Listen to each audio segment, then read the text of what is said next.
Goodbye, life coach. Goodbye, life coach. All right, well, that's another impressive win for G2. Let's go ahead and take a look at the standings after their win to see exactly where things stack up. G2 is going to join Luminosity and Complexity at that 2-0 scoreline. So those are the teams that have that strong start. Tempostorm, with their loss yesterday, they moved to 1-1. Cloud9, Team Liquid, Virtus Pro, and Alliance are the teams that are still looking for a win, with Cloud9 and Team Liquid coming up next in our next match. So one of those teams is going to have a win at the end of today. And that's also another big one. I mean, the fact that both of these teams are early fighting from behind, this match sort of sets the trend for the rest of their season. If you go to that 0-2 start, you have your work cut out for you. But at 1-1, you're still on even footing. All right, we're going to jump right into the match. Let's get into the picks and bans for Cloud9 versus Team Liquid. Cloud9, Firebat, Strifecrow, and Tides of Time. Team Liquid, Nyria, Show, and Dog. So this screen right here, this is the picks and bans screen. Those 9 class icons represent the 9 unique decks that these teams have brought to this event. Right now, during this picks and bans phase, each team will ban 2 decks away from their opponent and then choose 1 deck to exclude. So let's go ahead and see the first bans as they come in. Rogue banned away from Cloud9 and Shaman banned away from Team Liquid. Completely standard for those first bans, Admirable. We've been seeing a lot of Rogue banned this week, and rightfully so. Against a wide range of classes that you're forced to play, Rogue dominates a lot of those. It struggles versus some of the aggressive builds. So if you're banning it away, maybe you're banning away something else as well that's also aggressive. And the second ban comes in. Cloud9 has their Shaman banned away, and Team Liquid has their Warrior banned away. So Cloud9 choosing to wipe out 2 of the aggressive classes that Team Liquid has available. Yeah, and so, whoa! Cloud9 excludes Priest from their lineup. We're going to see the first Hunter being played in the Trinity Series. I am super excited for this. Wow, Hunter available and cutting out 2 of the aggressive classes. That is indicative of a direction in which Hunter would go. It struggles to aggressive classes right now. So when they're taking those away, this deck is going to be built to handle some of the other decks that are meant to take it long. Yeah, I mean, I sort of had, a few chats with some of the players, and a lot of them said, you know what, we might have to find other ways to play aggro. If all of our aggro matches are being banned out and everybody's getting greedy with their decks, we need to find other ways to ban aggro. Face Hunter still exists. It may not be as powerful as it once was, but it still exists, and Firebat was one of the first players to sort of make, really good Face Hunter decks. So I'm super excited. There's the lineup. Firebat is going to be the player piloting Hunter. He'll also have Warrior. Strifecrow will be on Mage and Warlock. Tides of Time will be on Druid and Paladin. But keep in mind, even though those players are piloting the deck, the teams are still working together as a unit to come to these decisions. Yeah, Dog's going to be piloting Druid and Rogue, 2 classes he's very known for. Show going to be on Paladin and Priest, decks that tend to be a little bit more grindy and control-oriented. And Nyria going to be on Warlock and Mage, decks that have some combo potential involved with them. But he has a wealth of Mage experience under his belt across all archetypes of that. So you can see Team Liquid suiting the classes to the players who have the most experience on them. And another thing to keep in mind, even though both of these teams lost in week number 1, they were very close matchups. They went all the way to game number 11 in these best of 11 series. They lost 6-5. So, both these teams, even though they lost, they still looked impressive. They still took it the distance. So this should be a great match. And we're into game number 1, and it's Paladin versus Paladin. This has sort of been the standard opener for teams. Paladin mirror matchups, the Murloc Paladin mirror matchups, has been how these teams have been trying to set the tone for the matchups. It's a deck that's not very important to the role of your lineup, and also a deck that can kind of win any matchup. It often pans down to the draw. Against the aggressive matchups, it tends to struggle a bit more, but Cloud9's banned those away. And for Team Liquid, they're, again, in a similar situation. It's just not a key deck to your lineup. It's a safe lead. And if it snowballs, it's really good for you. And if you win with it and it gets countered, you're not too worried about that because it's not a deck that you need to pick to hard counter another deck in the format. So definitely, the meta has settled, especially after G2's week number 1 performance with the deck. So let's go ahead and take a look. Team Liquid with the full mulligan. Cloud9 with the keep on double Solemn Vigil and Doomsayer. Yeah, we saw them last week play a full cycle variant of Murloc Paladin, a lot of extra card draw. And in the mirror match, I would think that tends to give you an edge. Oftentimes, the player finding their anything can happen is at a big advantage, especially if they find the second one. And so having access to all the extra card draw makes a lot of sense when you're banning out aggressive decks as well. Don't have to have as many cards to handle that. Yeah, so I'm really interested to see how Cloud9 handles these early turns, because if there's a hero power here from Team Liquid, they can Doomsayer, 2 minions get swept up, then they can Solemn Vigil going into the following turn. So that might be the plan for them. They could just play Loot Hoarder, go for the guaranteed, go for the safe card draw, save Doomsayer for one of those turns, like prior to turn 8, when they're just trying to stop something after a board clear to try and give themselves a free turn. So lots of options. The issue with Loot Hoarder is that it opens up Solemn Vigil for Team Liquid, sure, where the Doomsayer opens up Solemn Vigil for you. But you make the sacrifice of not being able to use Doomsayer to potentially tempo a turn 8. So let's take a listen to Cloud9 and see what they're thinking. Or he can trade and play Murloc, and then if we play Doomsayer, he can play Trucer Champion. Yeah, I like Doomsayer here. Into Solemn, into double loot.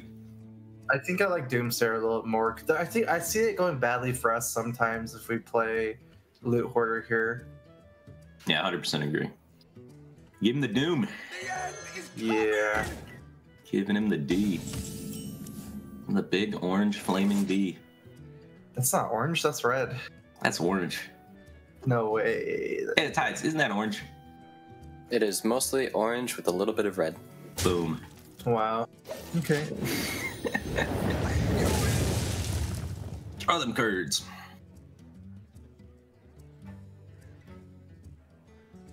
Sounds good to me. There's one. Yeah.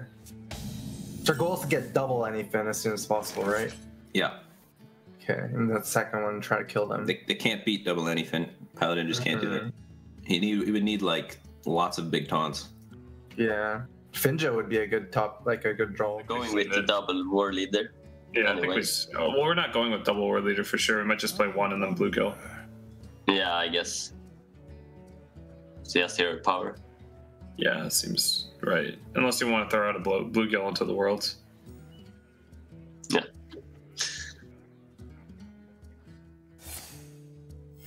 Reporting for duty. Man, this matchup's so boring. Ugh. I don't even know what to do. I haven't played this matchup in forever. I liked it when you could buff other Murlocs. Yeah. That was a little more like thought-provoking. This one's just like hope you get card draw and then play your anything, right? Yeah. Probably gonna save their coin. Wait, did they play Doomsayer? We drew 3 Murlocs and we have Finja. Yeah, they played Doomsayer. I think we just bump and play Finja, right? Yeah. They don't have second Doomsayer, so we'll get all the Murlocs. We're going first, so... We already have all the Murlocs, man. Yeah, we're only missing one. We can also play Acolyte here. It also makes sense. Let me think. I think just Finja's better, right? Yeah, it's so threatening, right? Yeah. But they don't know we have all the Murlocs in hand also. Yeah. So they might even just equality, and then we can dump our Murlocs and we might win. Yeah, exactly. We also have the target to attack into, so we get a draw. Yeah, just Finja trade.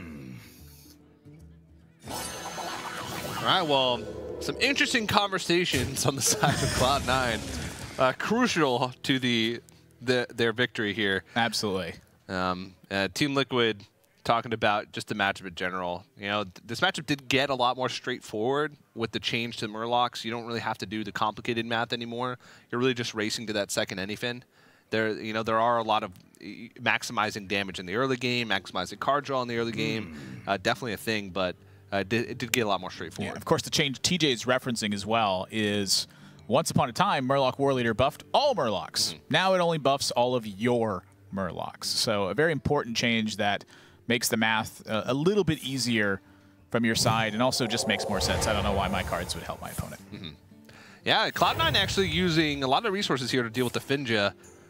Team Liquid has 3 of their 4 Murlocs already in their hands, so they're not too sad about that situation. And they even said, if they quality consecrate here, we're just barfing all our Murlocs. Yeah, it looks like Double War Leader is about the strongest they can get on board, but I'm curious if there's a nod to card draw. You heard Nyria mentioning that Acolyte of Pain was playable on turn 5, and very much was. And Dog lamenting what he considers a boring matchup. I personally like the matchup because you see sort of a mid-game panic happen as cards start to unfold. And with that being the case, I'm curious if they are just going to get aggressive here. He mentioned that if they saw the Equality Consecrate, they could just go face. I don't really know which is stronger here. I'm not an experienced Murloc mirror match player, and it looks like the card draw is on their mind. I mean, they need to find those anyfins. All the Murlocs in the world are great, but they need to find those anyfins. But let's take a listen into Cloud9 and see what they're talking about. War leader. The war leaders themselves are at 2s, though. The war leaders.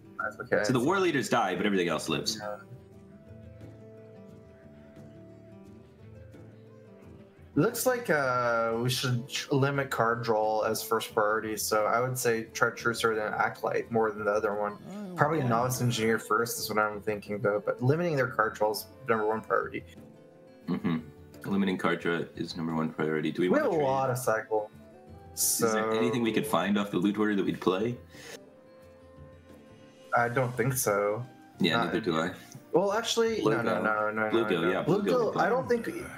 do we even play It's not Bluegill? worth trading, though. Because even if we get Bluegill, we don't play it, I think. Okay. You like my invention? And then if that's the case, we play Novice 100% of the time. Yeah. And then just dome them with our loots. Roll a need. Yeah. They already use coins, so we're going to play them first, right? We go Consecrate Bluegill, right? Or Consecrate War Leader. Yeah, consecrate war leader. Yeah, I think that's better. We have no other choices, right? Like, we just have to say go. Yeah. So what do we do next turn? And what Next are turn. they playing next turn? Chess, we'll see. They will kill one war leader, and they can play their own war leader and Bluegill, one of our war leaders. Yeah, it's alright. It doesn't really matter. We don't really have options right now. We just have to say go. Yeah, gotta pressure them. Mm-hmm. Yeah, all right.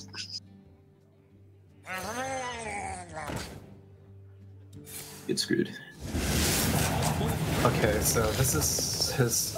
The only 2 Murlocs that have been played are 2 War Leaders and a Finja, right? Yep. Yeah. Well, that is a convenient time for us to drop War Leader. Giving him the first anything on 10, though, is kind of painful. We do have Forbidden Healing, so it is possible for us to just Trucer and leave up, take a lot of damage and just Forbidden Healing without playing War Leader. I like that better than limiting the Murlocs because he gets the first anything. Yeah, So we don't just have a clear... draw this turn with like Novice, then maybe play Blood Mage, so that sort of stuff. Novice Blood Mage. What about re-equipping Trucer #2 after the attack? It's After the kind of Novice? Sure. I think we do Novice regardless, though. Okay. No, what about Blood Mage first, then? You want to do Thanos? I guess we could look for Hammer, though. I want to try and find, Hammer would be really good this turn, as well as we just need to find answers to 8 drops, because he's probably playing Tyrion next turn. So maybe we have to Bluegill Murloc just to prevent the 8 drops from coming down so strong. Nah, he would Are you win on the first anything because too many war leaders. Yeah, so Trucer #2, yeah. Well, most likely face down the Light Lord or Tyrion right now. I really like this discussion by them trying to prevent the first anything from killing, but the one thing that they were afraid of... It's the big man himself. The big boy. The quality's gone. They also have a Bluegill. They're pushing 3 damage this turn, bringing them down to 16. Did they cut Aldors from the list throughout the cycle? I think we saw Aldors last week. Makes Tyrion a lot harder to deal with. Yeah. It's pretty hard to deal with. I'm not going to lie, TJ. It's really hard to deal with. Is Tyrion hard to deal with? If you're Cloud9, it is. Put your faith in the light. Wow. I heard Firebat wanting to get the Blood Mage down as well. That would have helped to deal with this Tyrion this turn. They would have had Bluegill Warrior plus True Silver Champion to answer it. Now, they just don't answer it. They pick up a second anyfin, but the Tyrion is clocking them. Yeah, and this War Leader on the board that they still can't reach. And Team Liquid gets the first anyfin. Even though it's only 2 War Leaders right now, they play that Bluegill Warrior, all of a sudden, just a little bit of burst on turn 10 could mean the difference. They do have to be a little bit careful because you don't want to risk playing anyfin and then your opponent has some way to clear. Humility is very nice to shut down that Tyrion for a while. That gives them good leverage. Doesn't give them a good heal, but that doesn't really matter if you're going to die anyway from the Tyrion. Right. You can't let the Tyrion hit you for 6. Yeah. That's not a winning play. Let's go ahead and listen into Team Liquid and see what they think of this humility. More bluegill. You can quality to get a weapon. Oh, I like that. The quality, actually. Quality bluegill. Do we set it up though? Quality trade in our No, we Tyrion. don't set up deal, but we set up super sick ward. No, we set up. Wait. We were qualitying and we're trading in our Tyrion, right? Yes. So it's 9-12 damage. It does set up lethal. Right. Yeah, this is our second bluegill. Or, no, this is our first bluegill. There's only one bluegill being played. Yeah. We'll have 11 next turn, but it's like a lot. We push for 12 right now, so it will be 23. It's exactly lethal if they don't heal. All right, go for it. We could consecrate a player on heal, right? No. Like it's only 2 heal. It's like whatever. We save code. Yeah. All right. Is that if they swing with their weapon also? No. Yeah, it's lethal if they swing. It's like 23. Okay. We have 23 all 3 turns. All right, go for it. So equality, bluegill, dude. Trade Tyrion. Base face. Face. Yep. Yeah. Bye, Tyrone. Good job. Dead real quick. He wants that Crasher, and he's trying to set up anything burst, huh? So if we kill this, he has 12 damage. 12 plus 10 is 22. He's got anything. He's trying to set up lethal. Okay, so how many bluegills have been played? 1 bluegill warrior and 2 war leaders? 2 war leaders, so that's 6. So he's got 11 if we clear the board. So we can't play 2 Murlocs. Well, actually, if we heal, Where I was healing. is it possible for us to play 2 Murlocs and Forbidden Healing this turn and survive? So we just trade in the bluegill for the war leader and then attack the bluegill. We'll be at 9. We can heal for 8. 17. Wait, so what? If we play the war leader, we lose. He kills it, plays anything. Yeah, adds 1 extra damage if there's. Do we add damage because he's do to we kill it with lose the Ash anything regardless? We don't even have a play for anything. Well, we could find a clear. I think we need to play.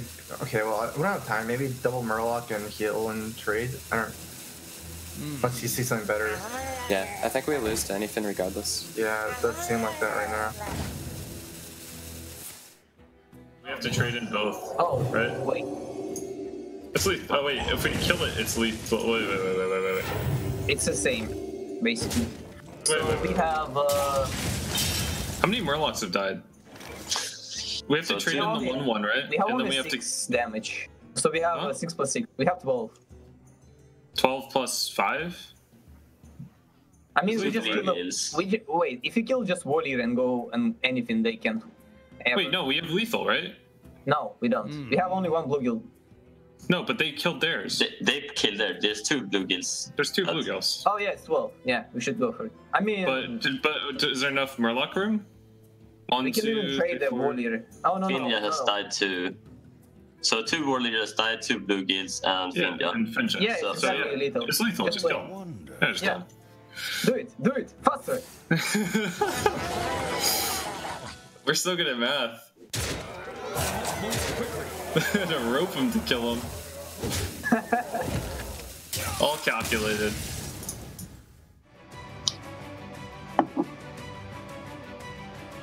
Right. Show's pretty calm there at the end. Take a sip of water. Not bad. Took us a while to find it, but they got there. Always good to dot your I's and cross your T's. There's no reason to not take the time to calculate it if you don't immediately know what it is. And so asking the right questions. Do we have enough board space? Have the right number of Murlocs died this game? Is it 100% lethal every single time? Like, they'll just check off the list. Sometimes it takes time, especially when you have 3 minds going at it. Yeah, what is a Murloc? And you heard Nyria, of course, he knew it. Yeah. The 2 turns previous to that when he played the Tyrion. And he's going, faster, faster! Kill him, kill him! This is a Control Warrior game show. Nyria's got places to be. He's got to go play Murloc Paladin on ladder. Yeah. Nyria plays a lot of Hearthstone. He does play a lot of Hearthstone. That guy's good. All day. Yeah, he's good. Yeah. All right, well, Cloud9 to the drawing board now. Multiple aggro decks for them, so they probably, well, we assume. I'm guessing Firebatch just smorking it up with his decks, both Hunter and Warrior. So we'll see what they decide to go for to counter the Murloc Paladin. We're going to see Hunter here? Maybe it's time. I almost want the anticipation. I almost want it not to be played right away. It just gets stomped, and then we're like, well, back to excluding Rexar. That's honestly, it's what I expect to happen, but okay, so I'm a glass half empty usually kind of guy. Even though people always talk about how poor Hunter is right now, how bad it is of a deck, bad matchups are like 40% matchups. So there's still a chance for it to win, and it's not like an abysmal chance. It's still a decent chance to win. Just everything else is better. So Hunter is not like an auto lose class. It's just if you have other choices, then Hunter usually gets thrown to the wayside. You can usually get a higher % chance. I said it yesterday. There are bad decks, but there's a place for bad decks at times. If you're looking for a specific counter in a tournament lineup, sometimes a bad deck actually has a very great matchup versus something specific. And obviously bringing Hunter here, there is a specific purpose for it. Now, is that proven? No. Is one game going to prove it? No. Would 6 games prove it? No. But would 100 games prove it? You're getting a lot closer. What about there. 1,000? I'm convinced on 1,000. If you can get a winning % over 100 games, frankly, I'm convinced of that. Okay. But over 1,000, I'm listening. I'll come back to you. I'll come back to you on that one. Let me find out if it's correct. Just get it like an adding machine, and like the old timey ones that printed out the receipt. Yes. Some of you don't even know what an adding machine is, I imagine. I don't know if that's the correct name for it though. It's an adding machine, yeah. AKA a calculator. I bought one when I was 12 years old. I bought an adding machine because I just liked the way it says on the side, paper. Adding machine. I actually think the box did say adding machine. It's like a generic one from like those broad Circuit City. Rip. Rest in peace, Circuit City. Well, we'll see if Cloud9 can come back to this matchup, or if they're going to become Circuit City. I mean, down one game, Paladin. This is the tone setter for the match where you're just trying to get that initial advantage and then have the counter for your opponent's counter into your counter, and this is where a lot of times you see it bounce back and forth and go to 11 games. That's how those sets happen. Last Year Standing very much about that. But Last Year Standing this is the format that Firebat won the World Championship in 2014. And then in 2015 and 2016, it's been Conquest. So, it's a long time since that format has been there, and I imagine Firebat not quite putting in the same amount of work as he was when he's chasing that giant prize pool up top. Yeah, now Firebat also won the World Championship by hitting people in the face. A lot of face attacks. Yeah. They were a little bit better back then because your minions just stuck to the board. You had Nerubian Egg and Haunted Creeper, and when they died, they just left bodies behind. Very few minions leave bodies behind now, but Hunter's got one of them. Got a couple of them. Yeah. Got a lot of them, actually. Rat Pack, Vested Wolf, Kind of Grandmother, Savannah Highmane. Brian the Rat Pack Cortade. Brian the Rat Pack. What does he summon? Just the rats. Just generic the rats. Some rats. Brian Some Rat Cortade. Some Rats Cortade. Well, very strong player in his own right. Here we go with what looks to be Tempo Mage. Yeah, the Ragnaros, I think, is the big indicator in hand here, as well as the Mirror Image. Mirror Image not found in the Reno builds due to its inability to protect anything of high priority. Usually your minions are expenditures to stay on the board and fight against your opponent. This build is going to put a lot of pressure on the Murloc Paladin. It is constant heat through and through, and at the end game, threatening massive burst potential from hand. Team Liquid often will find themselves in situations where they're left doing guesswork of how much damage Cloud9 has available. Yeah, it's going to be tough, and Cloud9, a pretty poor early hand as far as this matchup goes. They want those early minions that they can protect with their spells. But at least they have the Babbling Book. Maybe they can pick up something. Water Elemental can be great in this matchup because it can deny the True Silver Champion, which is one of the ways that the Paladin can, deal with those mid-game board states. So, it's not the best, but not the worst either. Yeah, the 3/6 body is also a little bit difficult for the Murloc Paladin to handle. So Team Liquid may not have a strong answer to that outright, and that damage turn after turn will add up to a ton. But as you mentioned, the slow start here, I think, is really a telling point. I'm curious if Blood Mage is on their radar simply to just draw cards. Could be. They do have to think about the Acolyte of Pain. What happens if they play Acolyte of Pain? Do we have to Frostbolt it? Can we afford to use a Frostbolt? Yeah. Interrupts our Coin Water Elemental, and we give them an extra draw. So those are things that they have to think about. But Mirror Image does pretty good work against Acolyte as well. Yeah, I mean, denies the draw. For quite a while. Yeah. Acolyte Pain takes a long time to get through mirror images. He gets confused real easily. Is this the one? Is this the one? The pain is not speaking to me. What to do? What to do? As he's punching all these 0 power mirror images. Bring the pain. He's quite old. Yeah, very easy face attack here for Cloud9. Let's take a listen to Team Liquid and see what they're thinking. Trade into the 1/1 of the spell power. Play Acolyte. Yep. Yeah. We could We can visual play now. Soul. No, not reading. We have a quality, Acolyte. so we'll find a value. Kill the Thalanos in case of Arcade Blast. It's just bad. Yeah, exactly. Even though it seems like they want a new card, it's not worth it. Exactly. Who cares if they torch it? It's not that big of a deal.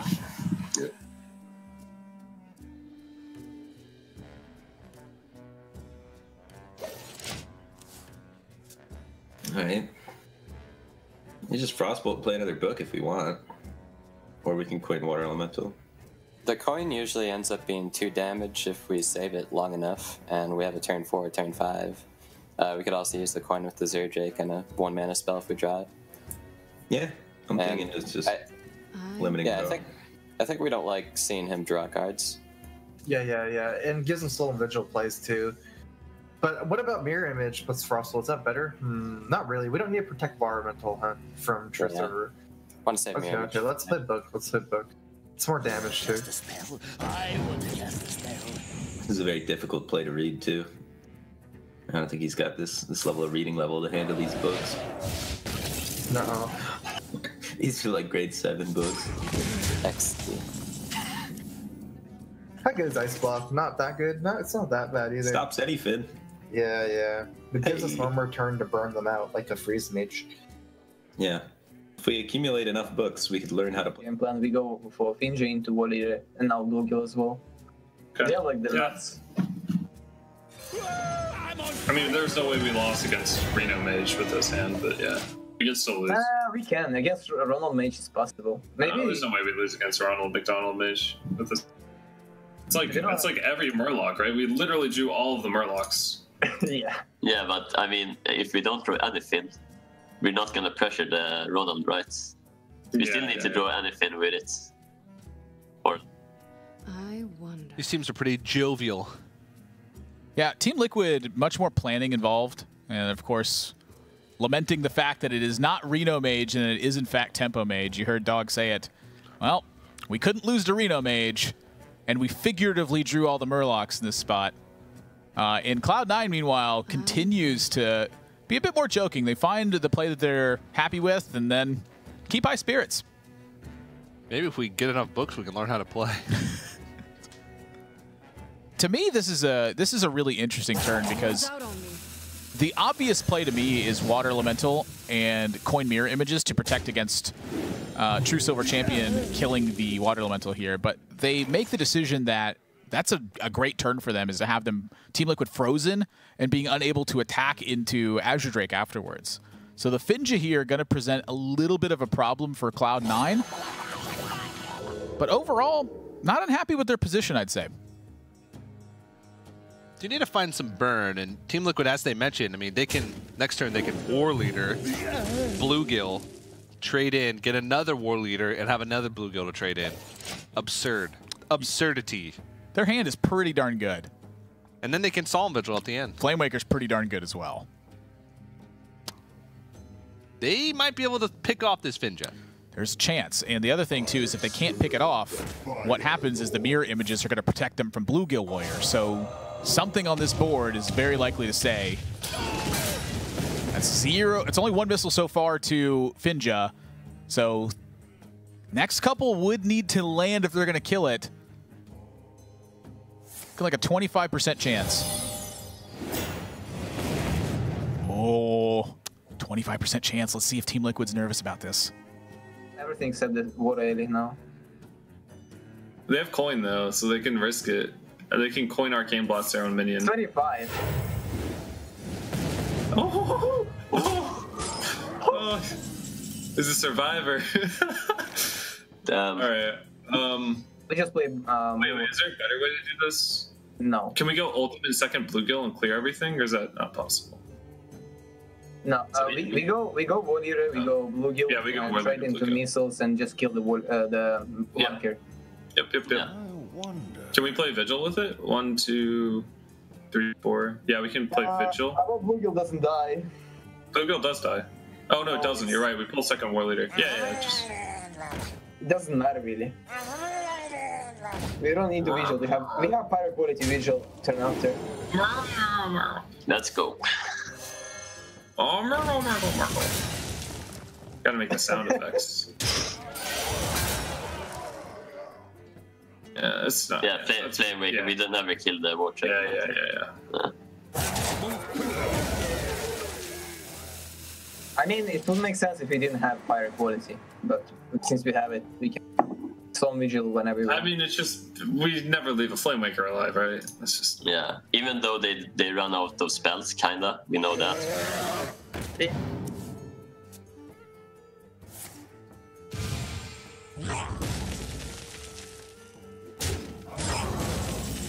Getting high rolled by Murloc Paladin. Yeah. Cloud9 has experienced what Alliance experienced last week. Yeah, and also what we saw yesterday earlier today from Virtus Pro with the failed missiles. Yeah. Well, I was talking about just losing to Murloc Paladin. Oh, that. Yeah, that one. Yeah, that one's pretty bad too. All the Murlocs from Team Liquid's deck are now out, so Finja's effect of killing a minion and pulling 2 Murlocs from your deck no longer useful to Team Liquid at this point. The only thing they need to focus on is how they get past this stage of the game and find an anything can happen. Because at 22, they're pretty safe, but the burn potential is always there. If Cloud9 gets some fortunate draws, they can still pull out of this. And a nice little play here, utilizing all of their mana, keeping their Finja alive to keep attacking. Of course, you mentioned the effect's not relevant, but rolling right into a Tyrion. Yeah, Tyrion's almost certainly going to be lights out at this point. Another Flame Waker. I mean, their only hope right now is if they can piece together enough damage before Team Liquid can find the anything. Yeah, this Firelance Portal is going to have to be awfully spicy. They're going to Earth Elemental. Even then, there's an Outlaw Peacekeeper in hand. I don't know, maybe Leroy would just be better. Just for 6 damage. Oh, Doomguard. 5 damage. Yeah, those are both very good. Those are actually both way better than Earth Elemental right now. And that's simply because of the Aldor Peacekeeper in Team Liquid's hand. How about a Stranglethorn Tiger? That's not bad. I'll take it. Put your faith in the light, Team Liquid. Closing in. Let's hear how Cloud9 thinks about this Tyrion. What we can do.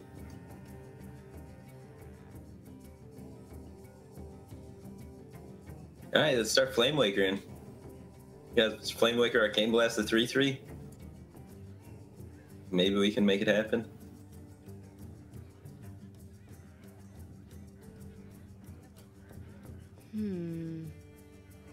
Yeah, I think so. I was thinking of Water Elemental and okay. We could, I guess we could ping Frostbolt Water Elemental and save Flamemaker for next turn. Let's do this. I think we need to go for it. Let's get lucky. Oh my god. We're not getting very lucky. Ping Frostbolt. Frostbolt Tyrion, how would take the risk? Yeah. We don't want to trade the Tiger into the Tyrion ever. So yeah, ping Frostbolt too. Runs out on me. Okay. Our Flamemaker's not that bored, but yeah. Silver and Pyro Dude. True Silver, Flame Waker, Pyro, and then Dude. Yeah, I like we never quality this, right? We never equality this. So we can play 1 Pyro as well. Yeah, that's what he said. So 2 Silver Pyro Dude. Pretty good. Just So, checking. which one do you play? Left or right? Right. Left. Fuck. Oh shit. Job's done. No.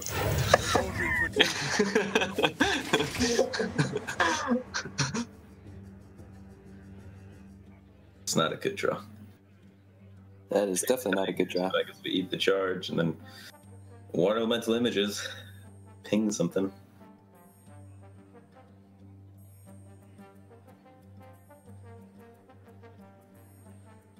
Oh, no. The secret could prevent the anything, I guess. They think it's counterspell. That's true. That's it's a hope we have to take. Yeah, I think that's right. Stalling for a turn with that. So water elemental ice block ping. Not We could play even images. do ice block ping, hope for like a nuke top deck, and save the creature, and just take it one turn. What nuke top deck? Oh, you mean save the tiger? Yeah. We get to break his heal though a little bit by trading it. Runs out on me. I don't know. All right.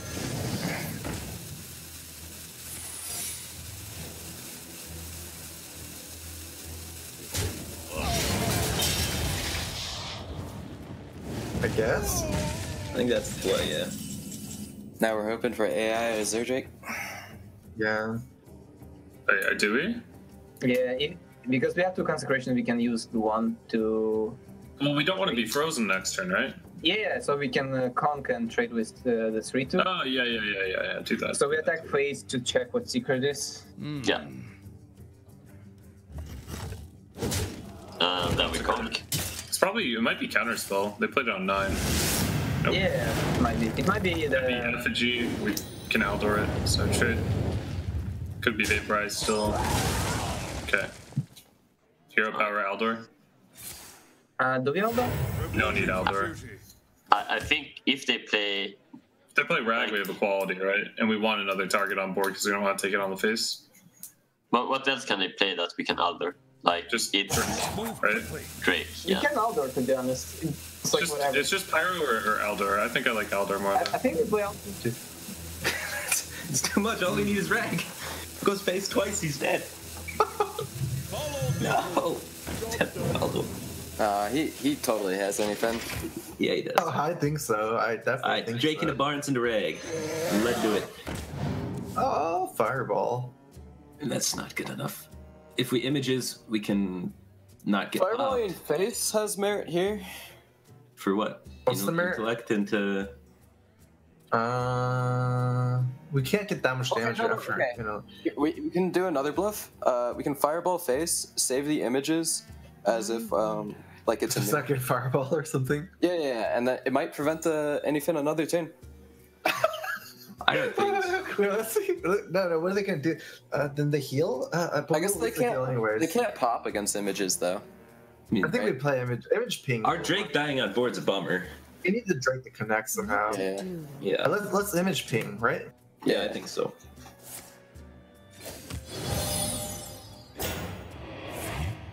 I don't think we face tank ever. Yeah, we just go face with weapon. Oh, yeah.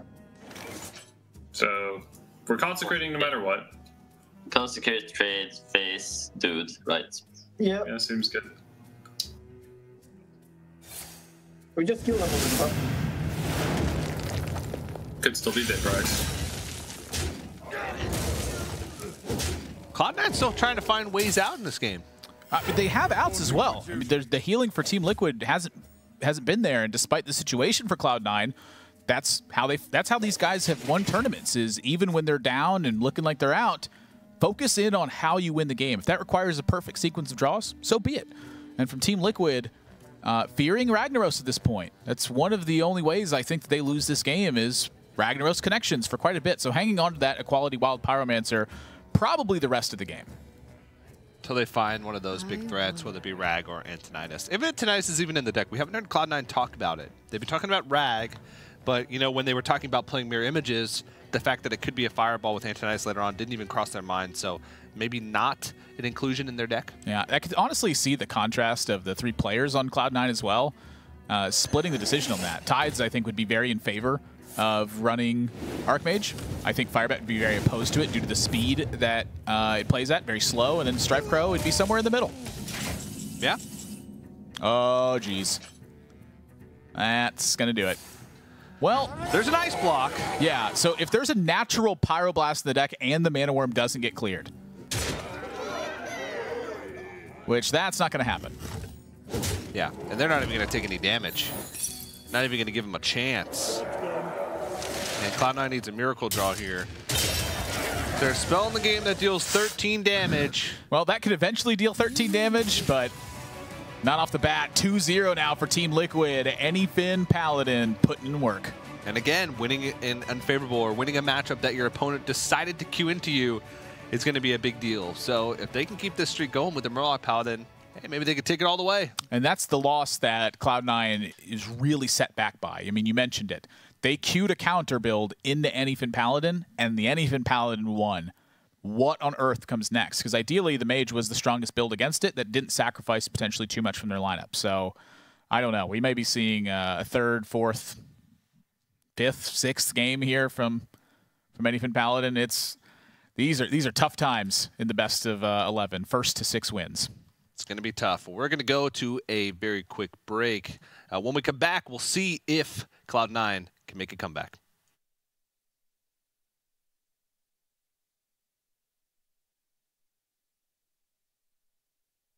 Who's that pro? Oh, wow. I'm glad we kept that silence, Captain. All right. Wormrose.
It's Dog. Oh, wow. I'm glad we kept that silence, Captain. All right. Wormrose.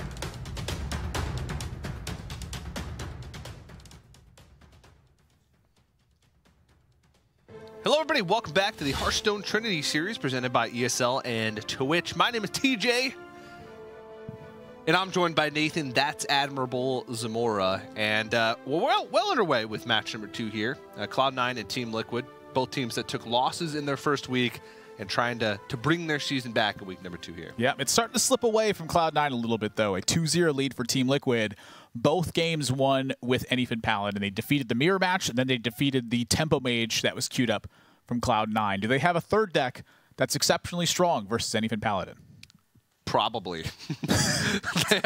they have Warrior and Hunter. It's been one of the most successful decks thus far. TJ, probably. That's a Curator in the Hunter build. Let's do it. Rexar's first appearance in the Trinity Series. Let's go ahead and listen into Cloud9, get their thoughts on the mulligan. Packs for a bet? No, I'm casting from my house. Let's see. I don't anymore. I just stay home and cast. You're keeping Curator? Keep everything? Oh, yeah. That's good. Yeah. Curator's juicy, man. You don't mulligan the other two. Those are perfect cards. We got a curve. 2, 3, question mark, 7. It's lines up. Boom.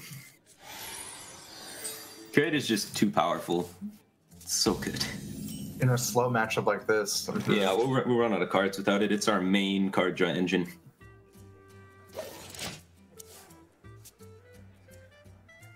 Well, Curve's starting to fill out. Oh yeah, we got 1/7 drop, so you got multiple 6s, multiple 5s. Wall Eater, no, but it's probably not good enough, right? Boy, it sure would be cool if we had that acolyte. I think we still wanna be able to coin True Sibler against Animal I don't think we play anything. I think we pass. Yeah, yes, dude, right. So we can I don't even know if we do, right? I mean, in some sense, playing that dude setups the Bluegill Warrior kill, but if they play like secret, Yeah. you just can't trade with Bluegill after. So yeah, it's probably better to pass. I don't think we play. Yeah, I don't think we play anything here. Oh, you don't wanna do it? Do we? I mean why not? It's either coin Warrior or just. It's bad against Cloaked Huntress and it's bad against Animal Companion, right? So it's two things that it's bad against. No, dude is good against. Oh yeah, it's bad against him. It's bad against both. We just don't play anything. It's only good against. It's only good against both, but we don't care about that. But they might play like Freezing Trap or something. Yeah, we have Blue Kill. Yeah, Doomsayer here. Probably. Or Disconnect. Are they AFK? They didn't do anything. Oh, they don't Hero want us Power. to trade. No, that makes sense. They don't want us to pull it. That means that we have to be able to get a read from that, right? Yeah. Like, because that basically implies that they don't have a way to kill a 3/2. No Consecrate or True Silver, or maybe they're scared Does of. that mean you shut the Animal Companion instead? Because, you know, you could give more damage if they don't have removal. Animal Companion can buff the onboard minions, though. I don't know. Okay. I like Animal Companion, they can coin True Silver down. Yeah. I guess I kind of see them because they didn't make the 1/1. They don't have True Silver, but. Hunter's Mark is a nice turn They for just curve. don't want to have two minions that they have to True Silver, right? So I think they're trying to play around Animal Companion by Okay, not I making see, I 1/1, see. so they True Silver the 1/1. It's not a Alright, they super just- good read, huh? Yeah. Yeah. Choose over the companion and only take 1 instead of 3, you know? Let me think. I don't know. Basic rule of Hearthstone, play sticky shit first, you know? Yeah. Just based on reads, maybe, but yeah. Yeah, gaga. Yeah. Warlock the next turn. Yeah, I like it. Yeah, Play that's Doomsayer. like the best line. We thought it through, made the best play. Yeah, good. Good. We're good. Well, Firebat with the reads. Yeah, and the faith of the build as well, saying there's plenty of 6s, plenty of 5s. When you heard in the early, 2, 3, question mark, 7. Well, the question mark is starting to get filled in. Hunter's Mark, a tech choice that now is putting in work here. And Team Liquid with the no hero power, Firebat read directly into that as True Silver champion. And so the information edge really going over to Cloud9 right now. Team Liquid has no idea what's in the build. Yeah, but not hero powering on the turn 2 now has saved them, what, 6 points of damage? Or 4, I guess, since they've taken 1 anyway. And Houndmaster, they picked up the perfect question mark. That is 4 rats now that the Rat Pack will make. It makes a 1/1 for each power that it has as its death rattle. So that's a wide board position to make, and Team Liquid has no way to handle that right now. And Cloud9 also has protection against AoE. If they were to, say, attack into the Rat Pack and use an AoE, they'd have to have multiple things. They'd have to have, like... Wild Pyromancer. Coin Consecrate would be the absolute worst, because that'd be a full board clear. And if they had Solid That's a Vigil... lot of resources to use with that. And they're going right into Savannah High main, so... And they don't have an Aldor, so I don't know. This Hunter hand is looking pretty good. Hunter. We'll see how Team Liquid's going to handle it. Or conk by that time, right? We can't even limit board space. So if you clear now, we reduce damage by 4. If you play Finja, we have more potential to draw, like recycling more, and we get all the Murlocs out. I think Play we get the Finja. Murlocs out. Yeah, play Finja. Yeah, pass. We're so done. We're so done. Yeah, but 5. Messed up. And you're gonna get That's actually worked that high. That's better than high main. Finja is so scary. Yeah, that's boom. correct. Greetings, traveler. Greetings, traveler. Okay. Yeah, I agree with that. Now we can play Curator. I will I'm hunt 7. Yeah. Into concede. Yeah. we need anything. There's no better play. We just have to play it. Let me think. Yeah, I was thinking should yeah. Not late. On hands? Yeah. Yeah. Is humility ever better though? No. Nah. Play heals us for 8, humility heals us for 3. For 4. Yeah. And use coin. And there's no reason to hit, because we're not gonna re-equip the True Silver. Yep. Yeah. 1 hands. Because he doesn't fix the board. 4, 8, 9, 10, 11. No lethals. I say Curator. Yeah. Companion. Wait. Let's think about this one. Okay. Let's think about the high main. High mains? I want to just play Curator, trade the 4-3. It's a nice curve. I want to save High Main for burst. We can charge it in later. Why trade here? So that he can't like pop this as easily and pop this. I don't know. That's what I was thinking of, like high main. It's just harder for him to clear the board. And he's under a lot of pressure. We're missing 2 damage though, because we can get in the hero power next turn Curator with High main. I mean, you don't need to rush him down. Just think about it. Just think about it. I know we're smorks, but... Yeah. No, we're control, man. Curator is just feel the vibe. Right. Yeah, I like Curator more. I guess I like trading, I guess, too, than Curator trade, full value game. Yeah, we have burst combos, dude. We're just assembling our Emperor discounted Timberwolf charge burst combos. This is it's easy. It's 1-2. Yeah. We set up the pressure, make him waste resources, then burst damage. Could even go Emperor next turn instead of High main, just try to do something crazy. Yeah. We save High main for the. We're gonna get the discounted High main Timberwolf Tundra Rhino shenanigans. Geez. Okay, let's see. Is that impossible? 5-man, 5-man, 0. Yeah, it's possible. It's just a matter of time, man. We build the combos, crush him down. We unfortunately didn't get Ysera because the Timberwolf charging Tundra Rhino combo Uber Doom with Ysera Awakens gets ridiculous. You get those 20 burst hands. Play. We'll need double blue yield to trade after. Yeah, true. Coin late. Man, that Rat Pack is a problem. Good card. Move quickly. Cards. Yeah. He's not gonna. Okay. This is just a buy a turn. We need to set up around equality plays right now. I think he's almost certainly equality next turn. Does that mean High main's better than Emperor? Or does the discount matter still more, or what? I think High main's fine this turn. The discount's not great right now. We don't have the pieces. How much chance do we have? 9 on board, 10, 11? Yeah. We only have, I like High main the best. I'm okay with high main. Yeah. Yep, I agree with you there. If we had more combo pieces, like if we had Tundra Rhino in hand, and memeing him with the Charging Lion is the way to go, but... Yeah, definitely. Can't do that. And whenever he anythins, we're just going to unleash Timberwolf Animal Companion. Yeah. We can even try to not show Unleash, you know? Yeah, we should try and hide Timberwolf and Emperor. Oh, yeah, exactly. If we those give away what's going on a little bit. Emperor more so than Timberwolf, but they definitely do. They know we have a dragon because we've shown the Curator, but I think that was a necessary thing. Yeah, I think they're just going to see Magic Drake and probably not use there anyways. 5? What's that? Yeah, they're Dunzo. Gee, they're Dunzo. Hunter power. Wait, what are they gonna queue in our Hunter? Rogue. It's okay. I'm 3-0 against Rogue in testing. Did not get to test it too often against Rogue. Well, we got a lot of information there. Cloud9, Firebat loves his Hunter, 1. Cloud9 has Ysera in their Hunter deck, that's 2. And 3, Firebat hasn't done much testing with the deck. Tundra Rhino is the card. 100% win rate thus far at 1-0. I am convinced this is the new meta-breaking deck.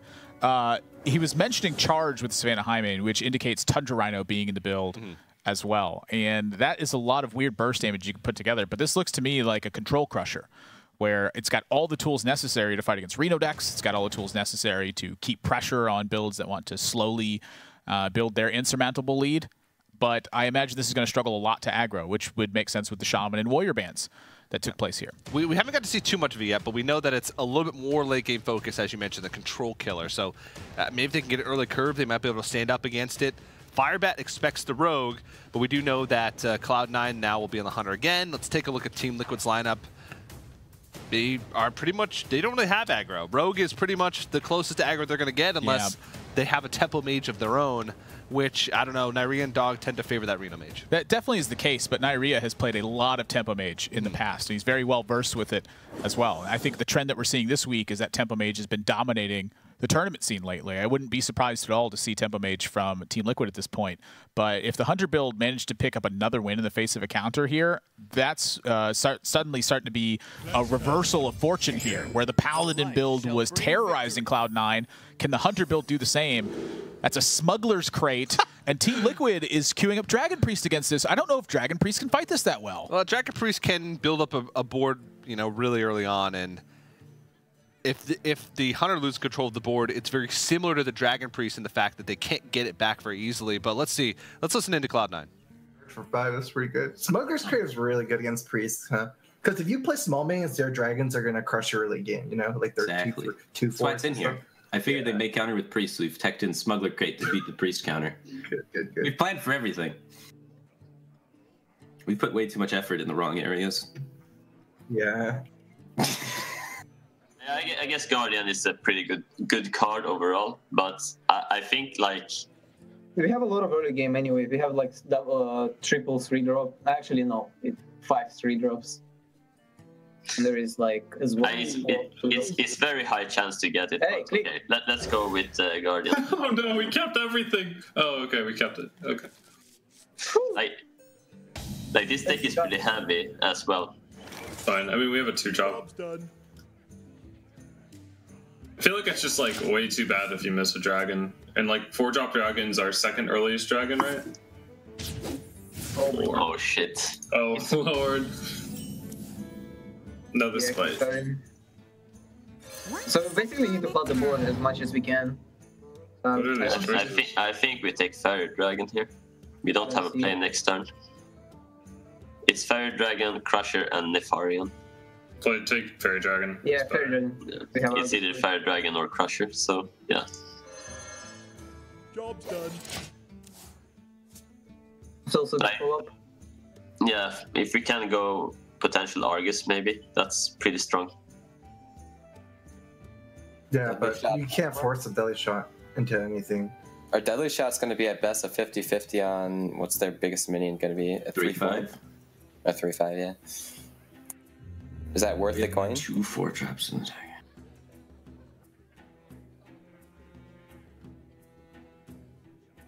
I think so. I don't see our hand winning other ways. It's good to go for ways you can win, you know, if you don't. So Red essentially is just trying to deal with a 1-3? Yeah. I mean, they might do nothing. You know, I think falling behind on tempo that much this early against Dragon Priest isn't good. I just want to point out, Admirable, we haven't seen a single duplicate from Cloud9, and they're running some weird stuff. Smuggler's Crate, Hunter's Mark, Deadly Shot, Timberwolf, Ysera, Curator. You're trying to convince me, and I'm just not buying it. I don't think there's any way that they can get away with a lack of redundancy in Hunter. The fact that all these cards showed up in the last game and are showing up again, to me, says they're duplicates. Now, that being said, we haven't actually seen a duplicate yet. So it's anyone's ball game at that point, but I'm just not buying it. All right. Well, Timberwolf pickup and a Hunter's Mark pickup means that Cloud9 can deal with the brand and still have hard removal left over for the with the Deadly Shot for, you know, one of those big minions that we heard them talking about. Yeah, the Hunter's Mark being expended here and having the Rat Pack make the trade into Bran. Bran's a scary card to leave around. And something they have to think about is every potential right now. Team Liquid's been mentioning that they want to land this Defender of Argus. This Bran, you know, when you see it played, it just seems like Twilight Guardian and being a 4/6, just a strong play. It's the only one they have available. But if they choose not to kill this Bran, they could be in a little bit of trouble. Now, that being said, trading over the Netherspite Historian, I actually think is a really clever play because this would cut into the Defender of Argus just as well. Let's go ahead and listen into Team Liquid and see what they think of this Timberwolf. I think Twilight Guardian is better here. Yeah, we want to protect our Bronzebeard. Yeah. Wait. If the Argus were weak to, like... I don't think that's really What? I mean, Argus is better for later, right? Yeah, like you want double value. Like Okay. You got me. We I'm have just 4 thinking, like, assuming they buff the Coda, right? They're also running Tundra Rhino almost for certainly in that deck because they're running Timberwolf, right? Like that's an indication. yeah. So But they still killed our guy. so buffing the Rhino, it's a 2/4 goes to 4/6, so they can It's exactly trade the kill. same. But Yeah, so we play Twilight. Yeah, Twilight's better. Yeah, we save the Brawn if The one into the 1/1. yeah. We save Brawn this way. It's better.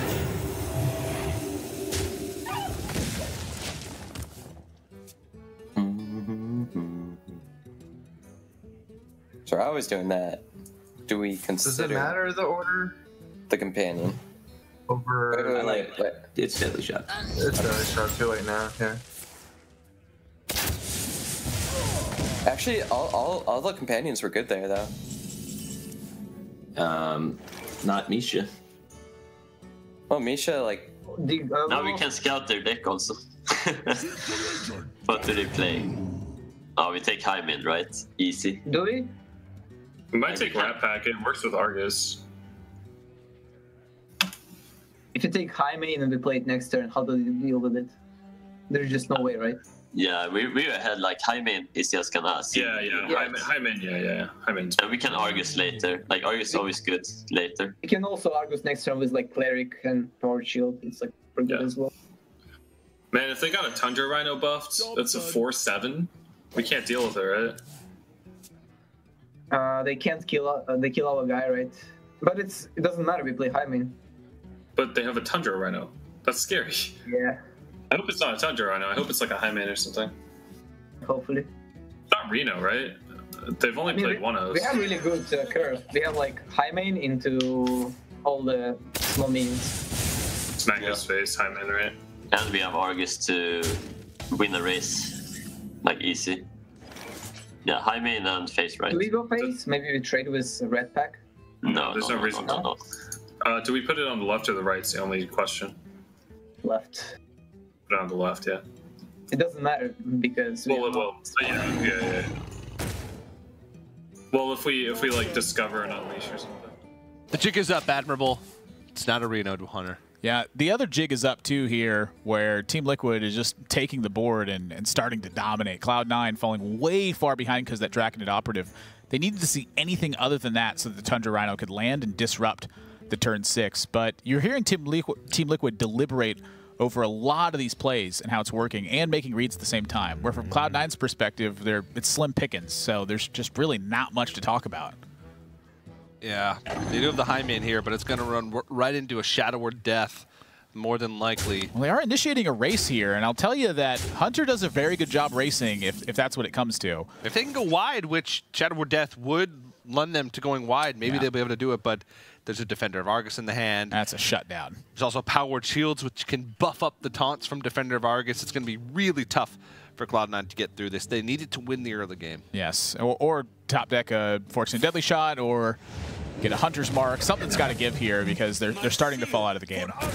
Maybe if Animal Companion brings out a Leok, they can have a chance because they can Animal Companion and couple that with a kill command. But I think that might be their only option. The thing about it is Cloud9 is actually relatively safe at 11 if they can Russell control of the board. It's not a dangerous life total versus Priest because they lack the burst potential. So I will be curious to see how this works. That's a Leok. Oh, man. That's a lot of board swing coming. I mean, that's a full clear except for the Defender of Argus, and they get the rats from the Rat Pack. Yeah.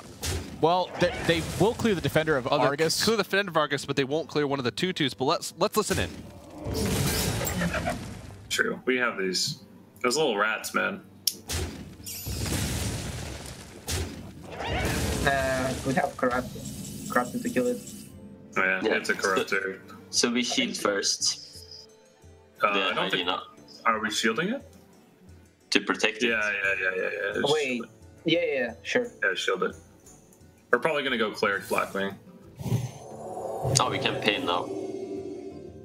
Pain better?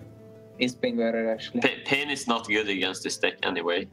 So I feel like we should do it. I think we save the Corruptor then. Then we go Pain Azure Drake. Yeah. Yeah. It's fine. Yeah, so Azure Azure Drake first. first. Pain. Ah, damn. Well, Tundra's maybe safe now. This one Pain's gone. Job's done. Yeah, but it dies on board for now. For now. That's not good. We need a draw, right? Yeah. We're dead. He's gonna kill us with Blackwing Corruptor. Yeah, or Nova. Getting the first high main down in the Hunter Mirror is so important.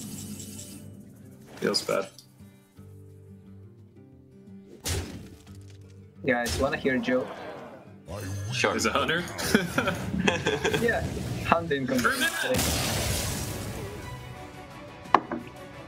And they won a game off us. Like, that's not bad. Yeah, it could be worth it.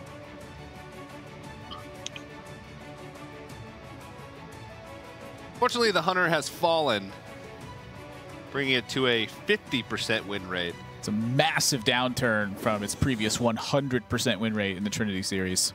But I'm happy. We got to see Rexar. It was a cool build, and they took a win with it. So I think they can be happy as well. But Cloud9's pretty far behind now. And honestly, they got a little unlucky in that game. The fact that that Team Liquid had a very strong opener, they weren't able to get the high main down. The Smuggler's Crate went on to the worst of the minions available in their hand. That did not pan out well. And the card that's missing from this build was Eaglehorn Bow that I didn't see, or Quickshot for that matter. Those are two cards that can help buy you a lot of tempo. But to make room for all this other stuff that's meant to synergize and work together, I see why it's cut. But either way now, it's Team Liquid with a 3-1 lead. Yeah, I like the idea by Cloud9 bringing the Hunter. But before we jump into game number 5, we are going to have to go to a quick break. So go into our guys more Hearthstone Trinity Series right after this. You shall not pass. You shall not pass.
Hello, everybody. Welcome back to the Hearthstone Trinity Series presented by ESL and Twitch. We're well underway again with the Cloud9 versus Team Liquid matchup. My name is TJ, joined by That's Admirable. And you know what? Cloud9 has got their work cut out for them in this series. Yes, they do. Down 3-1. The Hunter build able to pick up a win, though, and a critical one. That's a build that we've seen excluded from every single series thus far up until this one. But now, facing off against the Priest deck, I feel like the rest of their lineup has some pretty considerable decks that can face off against this. Yeah, they do have the Reno Warlock available, too. Well, assuming it's Reno Warlock. We saw Handlock from Tempo Storm in their matchup yesterday. So I can imagine that's going to be what lines up into it, and that's exactly what it is. So we've seen this matchup quite a few times in the Trinity series in the first couple weeks. So definitely one that's Warlock favored. And it's hard for the Priest. They have to mount a lot of early pressure, make good use out of Draconid operatives, and find a way to get that last push of damage. Yeah, utilizing the early minion push is definitely one of the keys to it, because when it comes to minion size, they're pretty evenly matched on both sides of the deck, where the Warlock's going to be playing Twilight Drake, oftentimes Mountain Giant, and then just getting to Sylvanas' turn. We heard a life coach talk about how insane Sylvanas was in his Priest matchup with Warlock. He just kept it in his opening hand. So if Team Liquid can't get off to an early start where they can find some pressure, that's an uphill value battle, because Cloud9's hero power is going to draw a card. And Team Liquid's hero power is not going to draw a card unless they have Northshire Cleric out. Well, let's listen into Cloud9. Looks like they're debating on these mulligans. So let's keep Hellfire too. The thing is, we oftentimes need another 4-drop after Twilight Drake, and coin Drake into Hellfire on our actual turn 4 is really good, because Twilight Drake is like, what, like a 4/8 when you do that? And then, you know, you need to hit those breakpoints to kill like Twilight Guardian and stuff, and it clears out Northshires. Yeah, okay, I like that. And then, because we can play Mountain Giant on 5, right? But we can't go coin Drake into Mountain Giant. You need like another 4-drop, so this is fine. We can also have Shambler now too. I still think Emperor is that big of a deal anyways, like Plan 6. I'd rather have Sylvanas.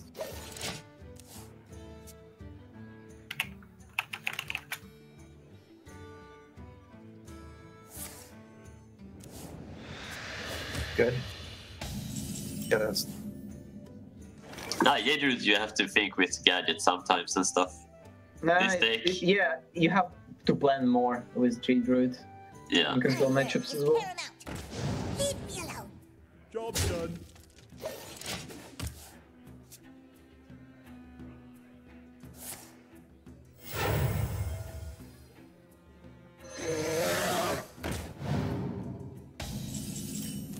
Well, Team Liquid, it sounded like they're already talking about the next game. They were talking about, well, J-Druid's good Q into Warlock. Frankly, I don't disagree with that thought process either, because this is an uphill battle the entire way. If they don't have perfect, it falls away quickly, and what they've had thus far is not very perfect. However, the Defender of Argus is pretty beastly here. Oh yeah, I mean, not often do you get to put it on 2 targets, and these targets are going to be very hard to remove. That health point is tough for the Warlock to deal with. Now, they will be able to get a Faceless Shambler off on this, and roll into, you know, like Hellfire Mortal Coil, something like that. So, but we do know now this Handlock as well. We didn't really get to touch on that. We saw a Tempo Storm bring it yesterday. Meta slowed down.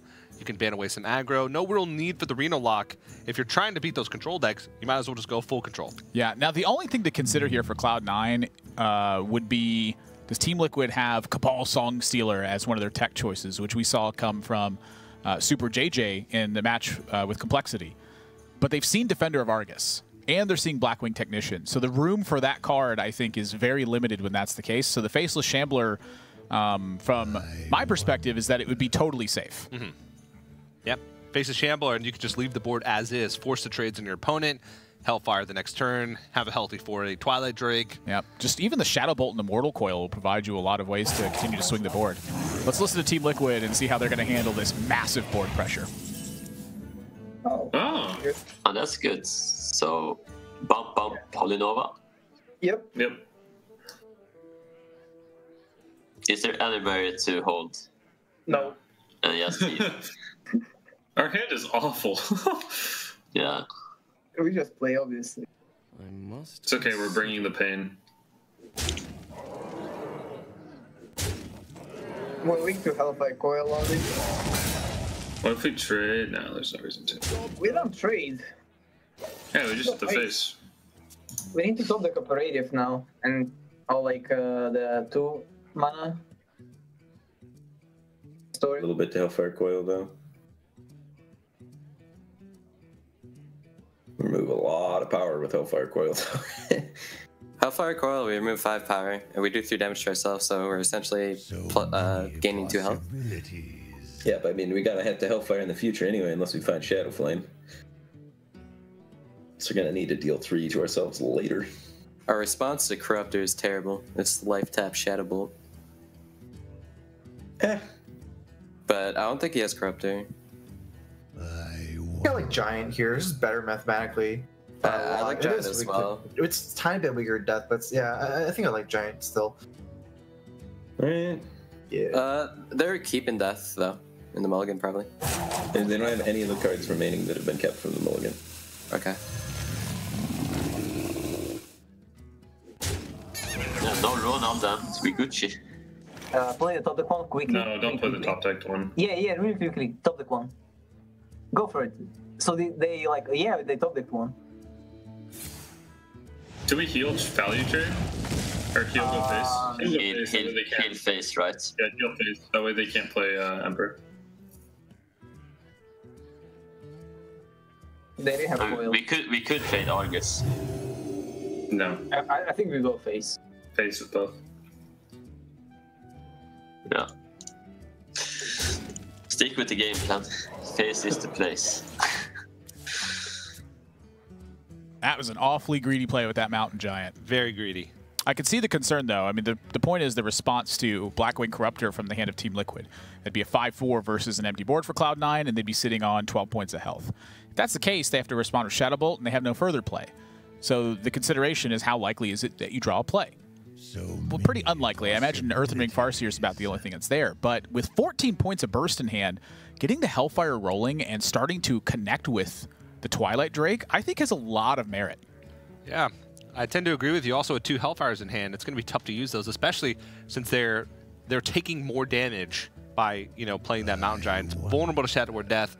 Tides, I think, brought up the fact that hey, they're probably keeping Death in their mulligan here. They are going to find a way to get value out of this Moral Coil, but again, that's really a nice draw. Yeah, it's going to save him some life. Just anything they could play at this point is important. I mean, to me, I'm just trying to find a way to unlock the Leroy Jenkins and Double Power Overwhelming. They don't have the hand that plays for value right now, and the Mountain Giant was in such an untimely position because when they ran into Shadow or Death, it's another 5 damage they cost themselves. That was my only issue with the play. When there's no Shadow or Death, they get greatly rewarded, but on the other side, they have to have Blackwing Corruptor. The odds are just as likely. Yeah. Whoa. Operative picked up for Team Liquid. This could be the beginning of the end. It's definitely a strong pickup here, but the Sun Fury Protector is adding a lot of disruption to the board state if the Operative is the play this turn. And that damage connecting could be the opening for Cloud9. Well, I mean, this turn they can just double pain and make the trade in, and he'll back up the Defender of Argus. That's what I'm looking at. You got a clean board. You can Operative next turn and find something. I don't know if they've made the read that this is handlocked, because Sun Fury Protector is a card that's been cut from Reno Locks for a while now. Yeah, I mean, they haven't seen a duplicate yet. That's a good point. But the Sun Fury Protector is an odd card. I mean, it really hasn't been in that many of the builds. It looks like they're just going to leave the Sun Fury Protector alone and save the Shadow and Pain for a rainy day. Yeah, maybe anticipating like Refreshment Vendor or something. Let's hear how Cloud9 wants to handle this turn. Probably not. Ragnaros. What else could be holding? Ysera? I'm gonna tap first here. I think he's hard running yet, Ysera or Ragnaros. I think we should maybe Dark Peddler for a coil though. Tap for coil too. Okay, we only run 1, right? And do we add 1 into it? No, we only have 1. Let's tap first.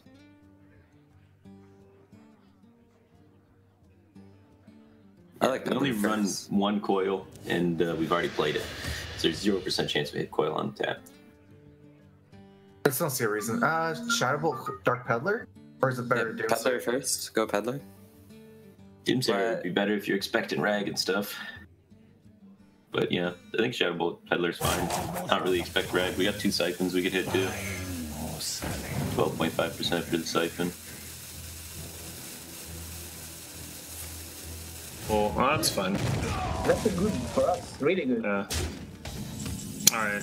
Secret Agent. Coming through. Secret agent coming. Okay. Oh, it's a handlock. That's handlock. They played a Zergit, yeah. That's actually... What can we get from Peddler? We can get Inner Fire, right? I think we take Peddler no matter what. Yeah, Power Word Shield. Drake is really bad. Because we can play Peddler now. Yeah, just take Peddler. It's good.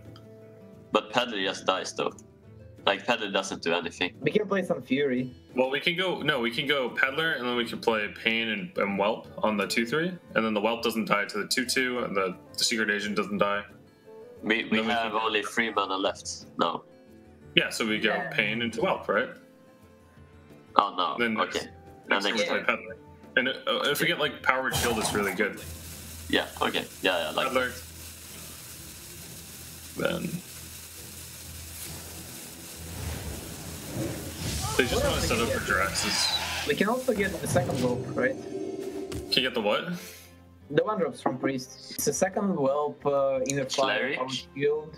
Cleric is really good actually to get there. The potion that reduces attack. Oh, the Potion of Madness and Power Shield. Ooh, Potion of Madness is lethal. That goes with tap, so. We have a lot of brand combos with tap, that's why a lot of our heal cards with brand. PO plus Doomsayer sounds pretty good, okay. Yeah, play Possessed Villager, maybe. I like Villager as well, because he's probably going to push the 2 into face. He's already played 2 Pains, right? But we'll still have we still need that 1/1 to PO, I guess. Yeah, there's no yeah. Okay, let's do that. He's probably gonna siphon Solar Doomsayer from the Discover. Get it out! Get it out! It's kind of grim over there, the Cloud9 camp, and you can hear them also sort of questioning their deck choices there. Firebat seemed to know, only running 1 Mortal Coil, tap won't hit it, but Strife Crew had different plans, sort of. The list, I mean, the fact that they didn't know the list entirely among all 3 of them is very surprising to me. How practiced are they as a group with this build? Yeah. Over on Team Liquid's side, it continues to be deliberation where they're trying to find the best sequence of answers to every single thing that's there. It's starting looking a little bit dry, though. It can get value out of the Northshire Cleric, and hit over into the Possessed Villager so that the 1/1 will come back. Yep. You heard them mention that they think Cloud9's trying to just set up for Jiraxis. And if that's the case, that is a very scary Doomsayer. And that's going to force Dark Peddler. Holy Smite is additional damage. Potion of Madness would actually delay the Doomsayer for a turn as well, would it not? No, because it goes back. Yeah. Goes back at the end of turn, then beginning of the turn. So they're just going to pick the Dragon. See if they get the heal value. Nope, not going to play the Northshire Cleric. She's going to leave as is. Dragon pickup's actually important because it allows them to play Twilight Guardian next turn. Yeah, Dark Peddler does not discover 1-cost Warlock cards. It discovers 1-cost cards. And when you are a priest, that means priest cards. Or neutrals. Yeah. Sylvanas not looking the strongest here. Because of the fear of Shadow Word Death, and then also there's nothing on Team Liquid's board at the moment. So if they can couple that with the PO and maybe take an important steal, that could be a big factor. So it's eyeing the Bran and Earthring Farseer here to try to help their card economy. Yeah, let's go ahead and listen into Team Liquid and see how they're going to try and close out this game. So we go for double Dragon, right? Well, we play Zerjik first, see what we can. Yeah. Probably have some Arguses in their deck, so they're probably going to Argus next turn. Oh. Play Guardian, right? Yeah, Guardian seems better still. Yeah. It's really bad against... Everything's bad against Argus. No, Talon Priest saves up. Talon Priest is really bad against Argus. Is it? Yeah. Guardian, they can't get past if they Argus. They I have think to we coil. should not play Cleric still. Yeah, we just play we should Guardian, hold back no Cleric. on the cleric. Yeah. Do we play the one drop? Oh, we don't have Dragon Foot. Yeah, we need to save a dragon. Yeah.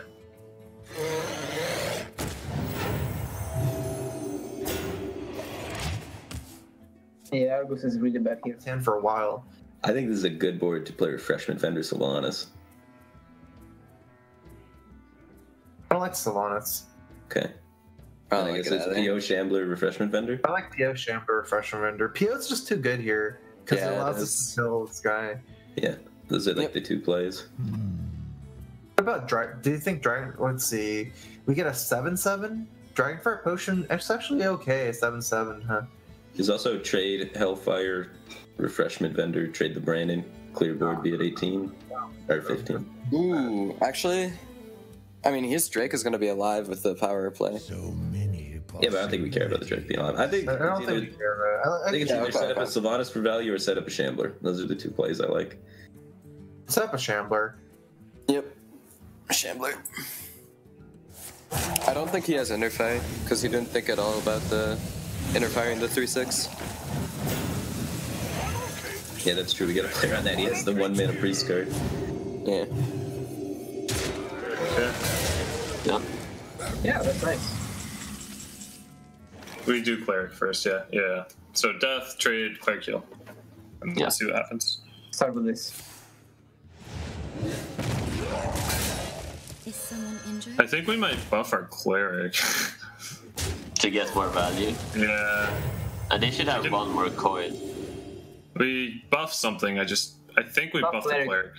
Yeah, we need the Steam, right? Yeah.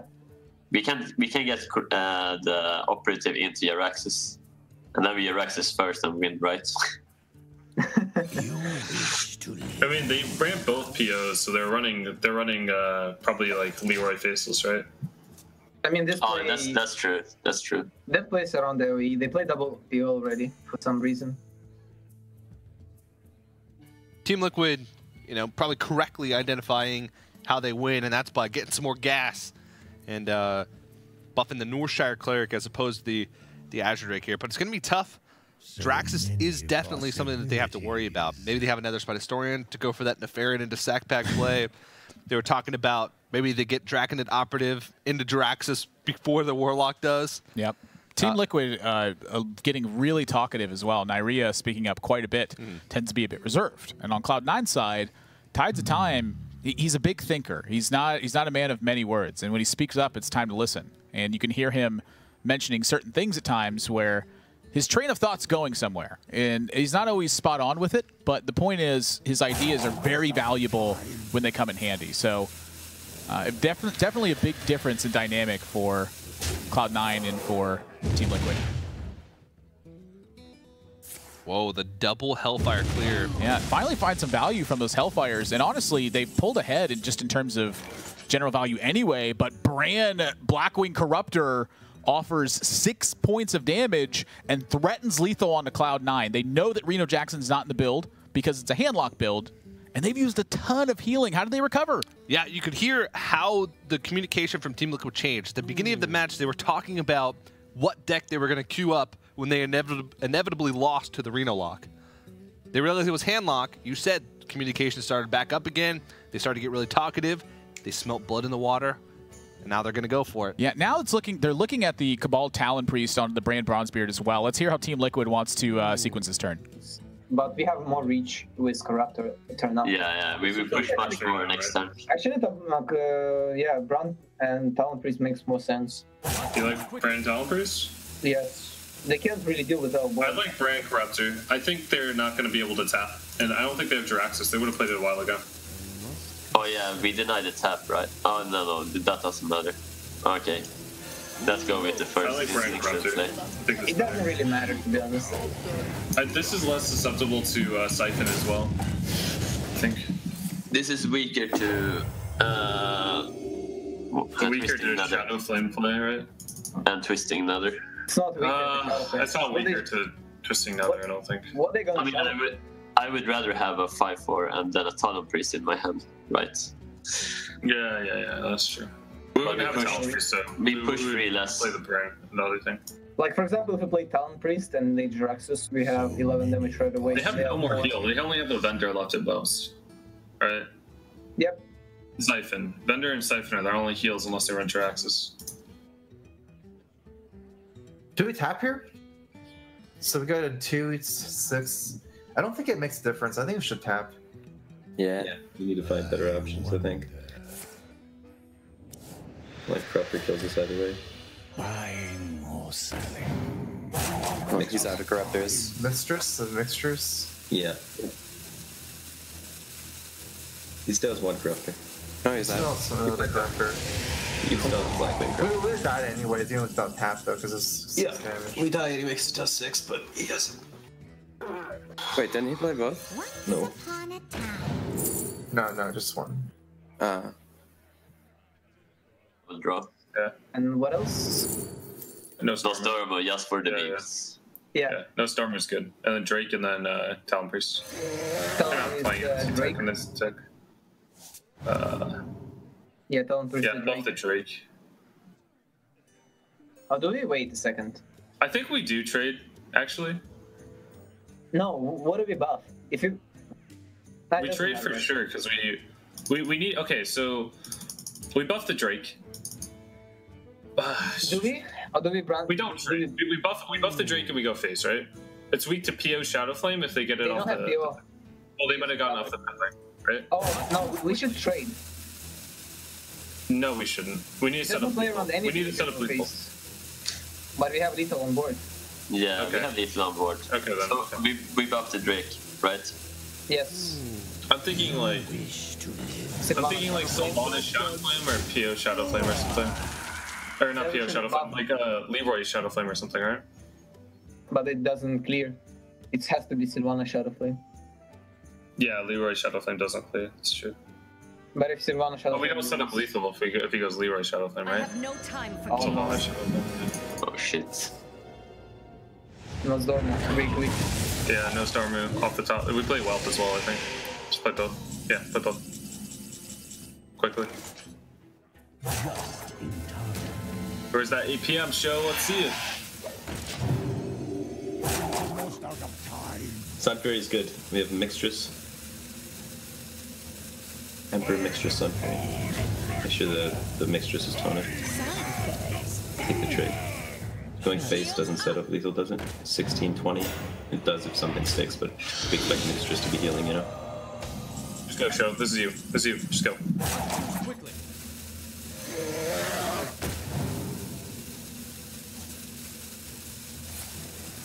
Argus. My shield for Argus. I think we're faceless thing. They're 5/7. Play Twilight Drake first, then Faceless 5/7. Shade. 4/3 in the yeah. We can tag. The sands. It went away. Damn. So we have. I mean, we can probably fatigue them. They have like 5 cards left, and we have 5. But We have 1 operative left and 1 other spite, right? Yeah, we can get Yeah. Jiraxus. They have giant. It's that card. They can't play it. Yeah, they have a giant in their deck, and they have probably another siphon or something. Another I think Doomsayer as well. And a Thinking coil. about trading. So we corrupted the 4/3, right? And traded Drake. Yeah. Up to the 4/3 and trade. Yeah, trade. And Drake, yeah. Then we have both. Do we have any more dragons? Oh, we got lethal. Oh, we went. Oh wait, no, we don't. No. They traded. Why did they trade? Also. So wait, we can heal the Drake, right? And then trade, and then Corruptor, and then we solve board. Yeah. Yeah. So another spite. First, right? No, we need to heal here, right? But we're playing both though. We can do both. I mean, we play Worm Rest over Nether Spite. Does it matter? No, we should play another play Nether spike because it's a high drop. We can get the 9 drop. Oh yeah, 10 drop, right? Play another spite. They don't have second siphon probably. So we take that thing. Yes. And then heal the Drake first, and bump, trade. Corruptor. This Jiraxis is gonna hurt. No, it's not. They're gonna fatigue soon. It just depends if they have this. We have Mountain Giant Refreshment Vendor. So if you tap, we can play Refreshment Vendor. Seems pretty good. We need that pressure. How much is Mountain Giant? 12 mana normally? Like, can we play Mountain Giant? It's 12 mana normally. So if we tap, then we go down to 8 mana, and we need the tempo though, right? So we definitely need a tap, Shadow, Refreshment Vendor. Yeah, we need to hit the 50-50. Yeah, I think so.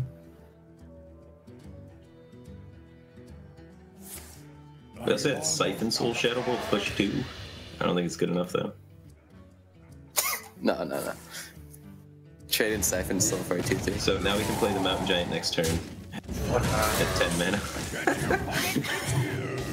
This is yeah. Oh man, this deck without Jiraxis, huh? I thought We have to play Guardian and then Operative, right? Yeah. No, wait, we have Guardian in hand. No, Operative first. Yeah.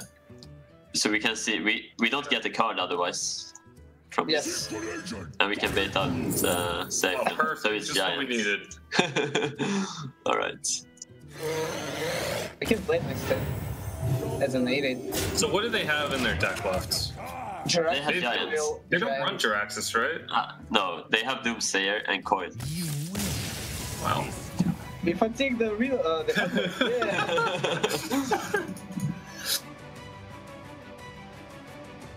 What a weird match. I mean, that match was exciting. It was pretty cool. It had everything that you wanted. It had anticipation. Dragons. It had the turnaround of Team Liquid thinking about what deck they wanted to bring out next. Dragons. Assuming they were going to lose. There's no Jiraxis in the build whatsoever. And Dog, of course, at the end, when he says what's left in their deck, he means the 2 unseen cards that's in Cloud9's hand. He does, obviously, they concluded there was no Jiraxis at that point. But the Nozdormu, if that doesn't get your blood pumping, I don't know what will. And you heard Dog say it to show. It's all you. Yeah. Just give him the reins. Say, come, just go. That's how Hearthstone's supposed to be played. Fast and furious. Yeah. Yeah. Well, I need that mode so badly. Blizzard devs, please give us Nozdormu mode. That's 4 wins for Team Liquid. So just 2 more left, and they're going to continue on with this Dragon Priest. So we'll see if Cloud9 has something in their arsenal that can stop it. They have Druid and Warrior left. They specifically chose that Warlock to go into the Dragon Priest. So did not succeed. Did not succeed. Yeah. Honestly, the turn to look at too is the Mountain Giant turn from StrifeCo, where they had Hellfire and Mortal Coil available. If the Mountain Giant succeeds, they win the game. If there's no punish for it, but when there's a punish, do they lose? They took a lot of extra damage because of that. And it stranded the 2 Hellfires for a long time. They had to Hellfire part of their own board away. Just looked ugly. And that was StrifeCo's decision. You know, Firebat and Tides of Time both were saying that Hellfire Mortal Coil seemed like a good option, and they were punished for it. But you know, who knows? Lots of things could have happened between then and the end of the game. But Cloud9 in a tough spot. They did manage, even though they lost in week 1, as we mentioned, they managed to keep it close, 6-5. I don't know about this one. This one looks like it's all Team Liquid. Thus far, their only win is with Hunter. The class has been excluded from every single match except this one. Rough. Tough times, but this Priest has got to be stopped. The thing about it for now, for Team Liquid's perspective, their decks have been picking up 2 wins at a time. 2 wins at a time. That's bad news. Look at the, just take a moment, everybody that's watching right now, and look at that graphic. There's a Hunter, there's a Paladin, and there's a Priest. Those are the decks that have taken wins so far. You thought you knew Hearthstone. Yeah, you thought Reno Mage was a Clown Fiesta. Just look at this set. Yeah. Jeez. Well, the one thing that I'm happy about is that teams are experimenting. You know, they're trying new things. We've seen Temple Mage this week. We've seen Hunter this week. We've seen Handlock this week. We've seen multiple types of Druid with Kuhn Cthulhu being there yesterday. I don't know. I'm happy with sort of the diversity that we've seen. Even though similar stuff is banned, it's banning the stuff that we all see every day on Ladder. Yep. Crane talked about it yesterday in the interview as well. The first team to break the mold and succeed is going to change the way that people build decks. And this week, we've been seeing that a ton as we come into it. That Moonfire in the opening hand for Cloud9 will indicate Malagos in this build. So looking to put together a ton of endgame damage. Honestly, I'm curious how much stronger or weaker this is versus their other matchups, because against Priest, I feel like this one can be okay, but do you struggle too much with just the stat-efficient minions they play? Yeah, stat-efficient minions. Druid sometimes struggles with it because their on-curve removal, you know, isn't too powerful. Their hard removal isn't too great. You know, Wrath doesn't line up well against a 5 health Blackwick Technician. You know, Swipe doesn't line up well against a 6 health Twilight Guardian. Things like that, it can be tough. They have to have the ideal starting hand. Team Liquid, though, have to throw away a lot of stuff. They keep the Nether Spider Story looking for that early game. Yep. That's not it. They're trying to just find anything to power through in the early stages to generate value. And so the Nether Spite Historian keep here will give them some opportunities. But Cloud9 also has a Jade Blossom in the build, and I'm going to guess that's more for ramp purposes than it is for the Jade purposes. I mean, Moonfire is a weird card to include in Jade Druid. And that's an Arcane Giant, so it's definitely ramp purposes. It's got to be. But look at this. I mean, they can go Wild Growth into Jade Blossom into Fandral Wrath. That's a big deal. That's huge. And that's a Draconid Operative. But, yeah, I mean, it's Draconid Operative. Who am I kidding? Let's take a listen to Cloud9 and see what they're thinking about the coming turns. We're Jade Blossoming. He's got a pain. Like if we Jade Blossom next, if we go Fangel right now, right, we get a Wrath and Jade Blossom if he doesn't have pain, and we get to kill any minion that he could play.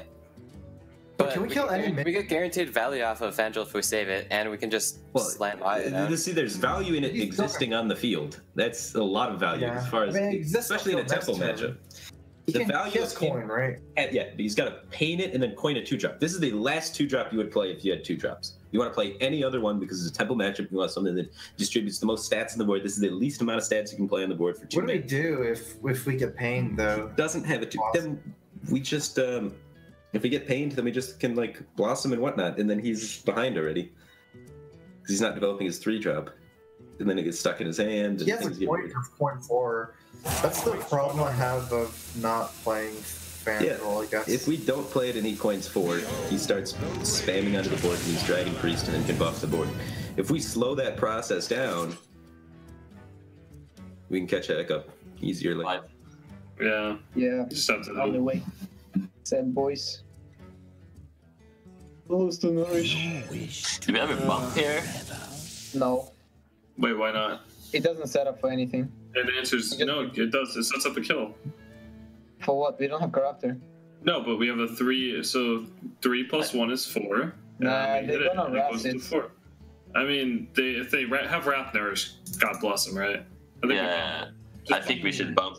Yeah, bump. Yeah, we can get Corruptor as well. I'm not a priest player though. I mean, we have Nova for it, kind of. We lose to Nourish for like Wrath. There's no playing around that. First on the 3-4, see what's happening, and discover some solutions here. Another Wrath is ideal. Yeah, we should draw. We're Jade Idolin over Jade Blossom, though. We are? Yeah. We don't need the Jade Idol gives us No. I think Jade Blossom is way better than Jade Idol. Who cares? Yeah, I guess we don't want the things in. I don't want to draw idols either. Yeah, you're right. Not good. And we go face, he's going to trade Corruptor. Oh my god, I wouldn't go face. Even though he, I don't know, the face isn't relevant, I guess. It's not relevant is the thing, yeah. Sure. And there is a value trade for him for top decks too. Okay. I'm fine with it. 3 damage is irrelevant, you guys are right. Let's match up with... No, we go with, Secret Operative, right? We have to go with Operative. Oh yeah, if they play War, though, we're tucked. We're tucked anyways if they play War. Yeah, we go for the mulch. Let's go. Yeah, play Operative. I mean, we're not tucked if they play War as a 5/10, and they will not do it if they like a 5/10 gets wrecked by pain, death, right? Yeah. They will not be inclined to do it if they don't make a 10/10, right? They will be less inclined to do it. Oh, so you're saying they won't play the War if we paint it? Yeah. Okay, I can get behind that. But pain is really good against the elephant. Yeah, that's true. Yeah, it's much operative. Yeah, operative. Trades on board pretty well. We take one Innervate, right? Oh, Arcane. You take Innervate. Yes. Yeah, Innervate. We need tempo here. I mean, we could take the roots.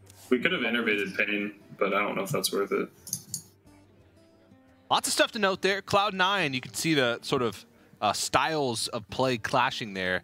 Firebat wanting to play just the strongest stuff every turn. He wants to throw down that Fangel, make the opponent answer. Strifeko usually more of like a reactive player. Let's see where it goes. We're always going to get value out of it. Yeah, Strifeko was actually fairly insistent on playing the Fangel as well. It was Tides who wanted to ensure the value from the play. So it is a little bit of a clash of styles. So to not necessarily practice together, it's different perspectives on this. And Team Liquid, it's getting a little bit hectic on their side, where you heard Nyria say, "I'm not a Priest player. I don't know."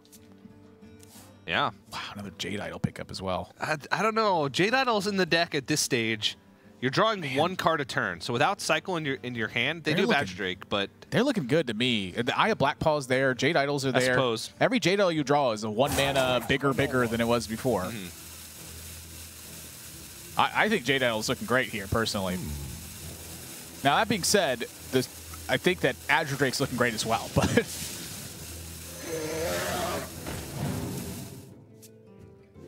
Jade Spirit is in the build as well. So there's Arcane Giants, Moonfire, Jade cards. They can't be running Ancient of War then. Can't be running Ancient of War. I don't think they're running Jade Behemoth. I don't know, though. I mean, I don't even know what's going on. This is a weird build. It's Reno. Shuffle all those Jade Idols in the deck. Jam your Reno down. Perfect. Yeah, but it's in duplicate. Yeah, we have seen a duplicate. We saw the Arcane Giant in hand and the Arcane Giant in the deck. So even if by some possibility we would think it was Reno, it's not Reno. Unless you just intend to draw an Arcane Giant. And not use Jade Idols to shuffle. Yeah. I mean, when I play Reno Druid, I played 2 Innervates, 2 Wild Growths, 2 Azure Drakes, 2 Swipes, 2 Wraths, and I just plan on drawing all those, one of each of those copies, and then jamming Reno Jackson down. When it gets to fatigue. No, when I'm against aggro and hoping that's enough. Okay. See, then you start playing all the weird taunt minions. That's how they get you. That's how they get you. The Silverback Patriarch. Let's listen to Cloud9 and see what they're thinking of the coming turns. Almost. We didn't get all of our Innervates. Okay, that's what we got.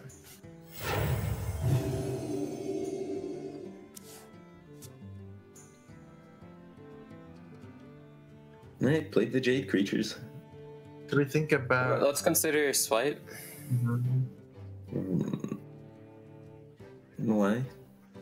Swipe 4 is nice. I think if we just play Jade creatures every single turn for the rest of the game, we outvalue them. But I mean, that doesn't change the fact that swipe could be better. It's just a fact, right? But still play Jade creatures for the rest of the game and swipe this turn. Swipe or trading the 3/3 and 2/2 in? I mean, you don't really accomplish much. We get a 4/4 and a 2/3 out of Jade Spirit.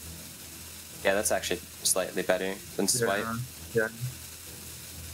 It's more. It's a little bit stronger. Kill the 3/6. Play Jade Spirit.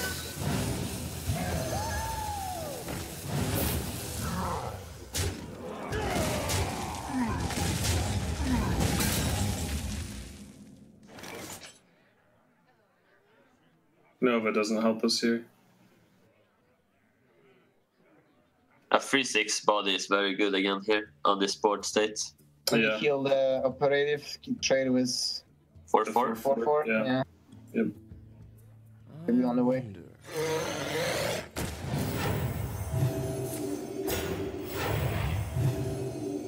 Job's done.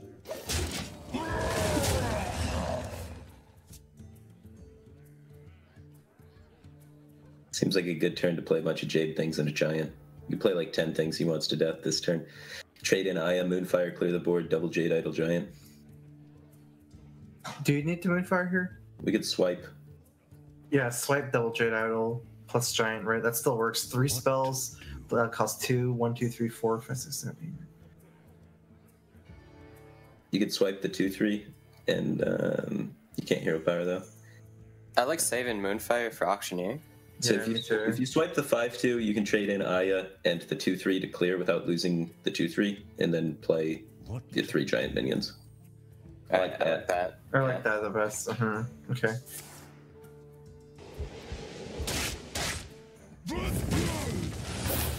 still have one more Jade Idol in our deck, right? Or even two more? 2 more. Do we trade? Oh yeah, sure. Why not? Trade? Sure, yeah. I prefer popping the Aya, by the way. Yeah, we should have a 7/7 here. What's going on? Yeah. We have less power in play this way. Well, a little bit of disagreement there at the end, but overall, pretty productive couple turns for Cloud9, I'd say. Yeah, I mean, just look at the board. It doesn't really matter, I think, how they sequence this much. The thing that I was curious about is the turn that Tides of Time wanted to swipe. Something they didn't really consider was Jade Spirit, Swipe, and Jade Idol. They could have shuffled more 1-mana 7/7s and 8/8s into their deck, and then had Aya Black Paw with the Arcane Giant on the following turn. They valued the Aya Black Paw coming down immediately and just didn't really consider the rest of it. However, their position's been so strong that there's just almost no way they can lose the game. They draw the Wrath here, and that's going to be enough to close it out. Just Jade Druid in general is pretty darn strong, and with Arcane Giants in the mix, it's going to be even stronger versus Priest. Yeah, now, the couple question marks as far as the deck goes, the Moonfire could just be used as another spell for the Arcane Giants, maybe just another way to help remove early stuff and be better against aggro, who knows. But definitely would like to see the rest of that deck. But Cloud9 puts themselves a little bit more on the board. 2 wins now. Still down the series 4-2, but definitely a step in the right direction. Right, and 4-2 is not out of it just yet. You have to win 4 games before your opponent wins 2 games. That is how the series started at this point. So they just have to finish strong. The thing that's limiting them is they don't have the same options that Team Liquid did heading into those first 4 wins. They weren't able to counter queue a bunch here. They're having to rely on Druid to do a lot of heavy lifting for the remainder of the series. Well, we'll see if the Druid can do just that. But we're going to go to a quick break, guys, but don't go anywhere. More Team Liquid versus Cloud9 action right after this.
Hello, everybody, and welcome back to the Hearthstone Trinity Series presented by ESL and Twitch. We're going to see in a moment if Cloud9 can make a comeback against Team Liquid. That's admirable. Can they do it? Yes, they can. But it's going to take some pretty fantastic draws from them. I think that with the classes that Team Liquid has remaining, it's definitely an uphill battle. They get to choose what they want to play into this Druid, and it's certainly going to be the strongest matchup they have. And let me tell you what, Rogue is trouncing this matchup at the moment. Indeed it is. I actually forgot about the Rogue for a few moments. I did not. Rogue is one of the most powerful decks in this format, I believe, because it preys on so many things. You can ban away the aggro decks, you can ban away two of its worst matchups in Warrior and Shaman, and then effectively almost the entire field you have even or favorable matchups against. So Rogue might be able to just take Team Link with the distance by itself. Yeah, it does have some failure rate built into it when it just has a terrible draw of coins and preps and conceals, oh my. And But CBs. if you have time, you will eventually find Auctioneer. When you find Auctioneer, if your opponent's not pressuring you, that is a wealth of cards at your fingertips. Yeah, you don't want CBs or S's. Those are saps. I'm just going to abbreviate every single card That Rogues have. adds syllables to SAP. Right now, what they want to do is just get to turn 4 so they can play those TPs. Yeah, I mean, they can't use that BS right now. Yeah. Nothing to BS.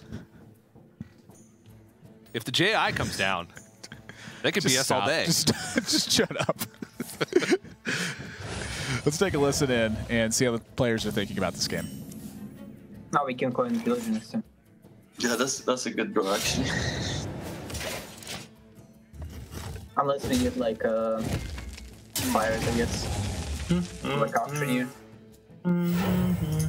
Survivors 3. I think I play small time trade. If you get a small time, you play Yeah, small time patches trade. Yeah, don't use backstop.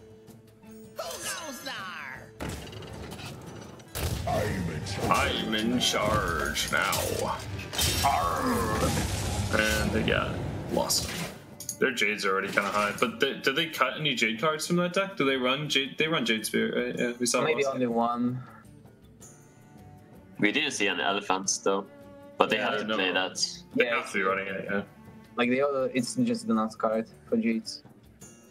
Still 8/8 instead of 4/4. Well, if he plays Tomb Pillager and we launch this swipe here, yeah, gets pretty icky pretty fast. If we hero power it and then he plays Tomb Pillager, that's good. If he doesn't play Tomb Pillager at all, it's kind of awkward because then we have to commit to hero powering it again. So then we'd have to like Drake innervate hero power. Means we'd have it's tempo at least. kind of okay to swipe and then play Drake and Tomb Pillager too. I don't really mind that anyways. Well, I think our Rogue's best pretty good option at killing a is Drake. just like, yeah, but then we can still have the innervate for Auctioneer in 6. You like swipe? Yeah, I feel like swipe here. I want to hero power it and then swipe the Tomb Pillager. I don't think we're going fast enough with Drake Gadget hand. I'm leaning like 52 towards Firebat's side. Like, our hand's really slow. And if we just play Drake at a Tomb Pillager, he kills Drake, punches us with Tomb Pillager a few times, it gets real awkward real quick. So if we had a faster hand, maybe, but this hand's not the speediest. Thinking of prep moves. Think about like coin concealing or something, I think. Yeah. Oh god. Conceal. Yeah. So that means they probably have prep They got damage and not gadget. Yeah. That means. No, they might have gadget because Does it it's counter for honestly coin? a really strong prep conceal. So if they were thinking about it, I think they have gadget as well, or coin conceal. Oh my god. This is not what we wanted, that's for sure. We have to play a minion. We can't nourish. Just get pressure on the field so that they're forced to trade or something. Because we're taking too much damage, we don't run Feral Rage.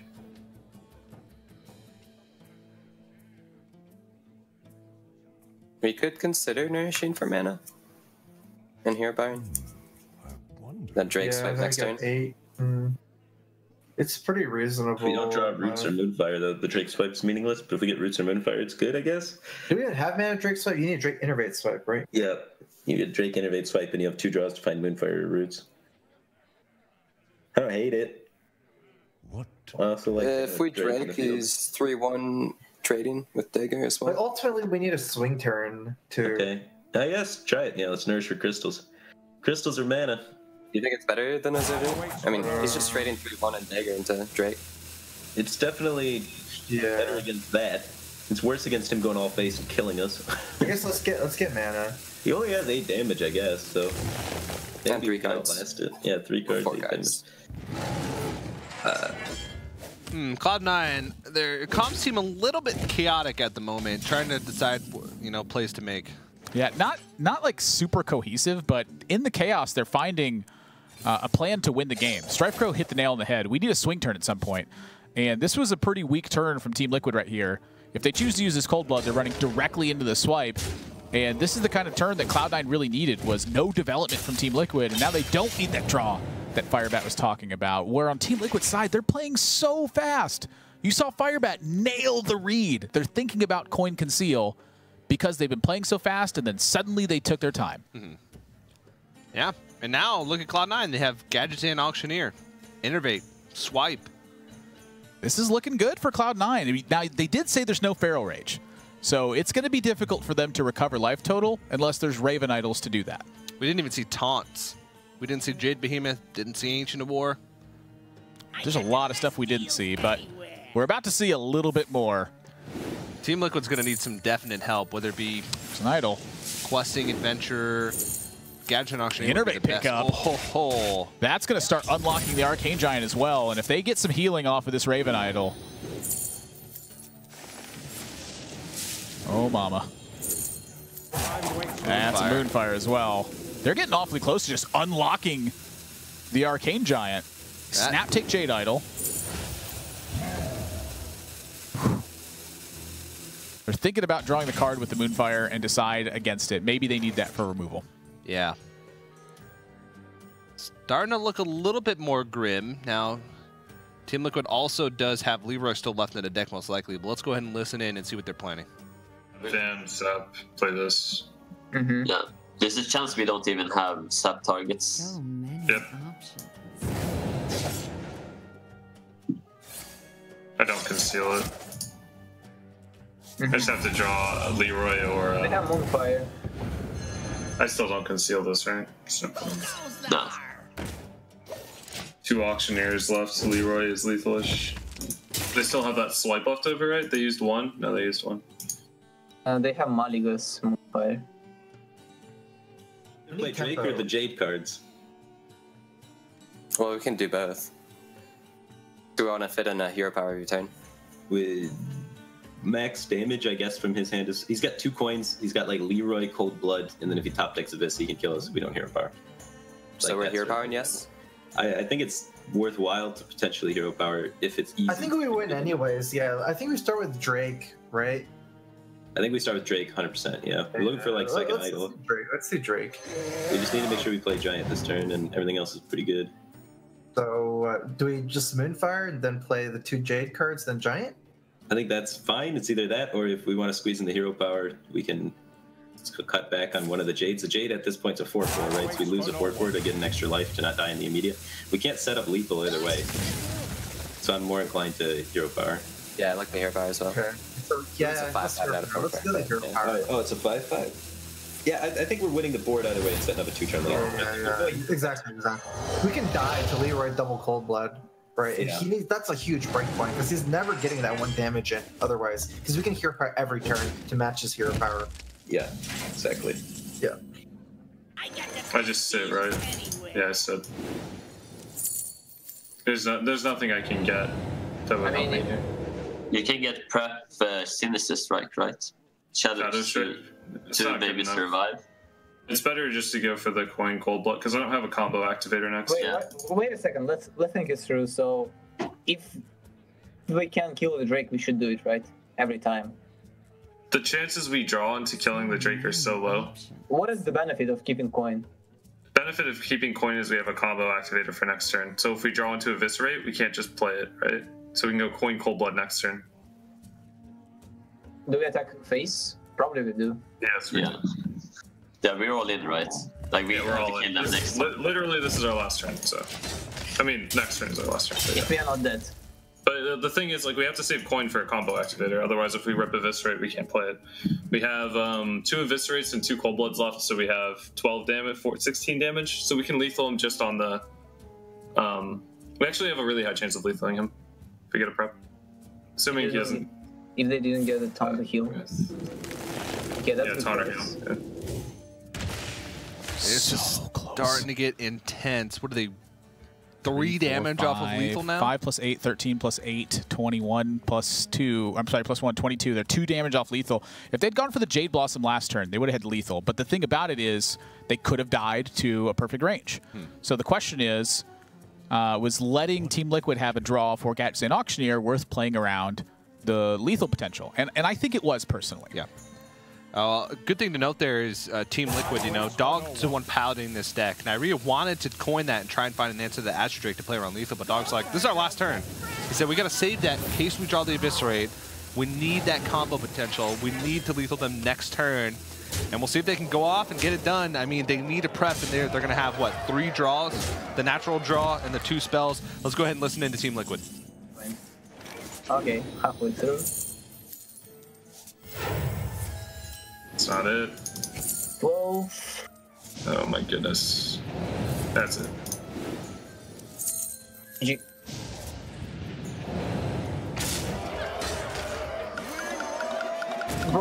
Good thing we saved that coin, right, boys? Yep. Damn, I always get spoiled because you're talking before it happens. You know, for me, because it's lagging. It has slow computer, not only FTM. Do you have, Naria? Do you have no lag at all, or delay? Dog's experience shining through. That was critical on that as well, because they need the damage from the Cold Blood. And last draw, they get the win on it too. So, I mean, they wouldn't have been able. They would have had 1 Cold Blood in hand.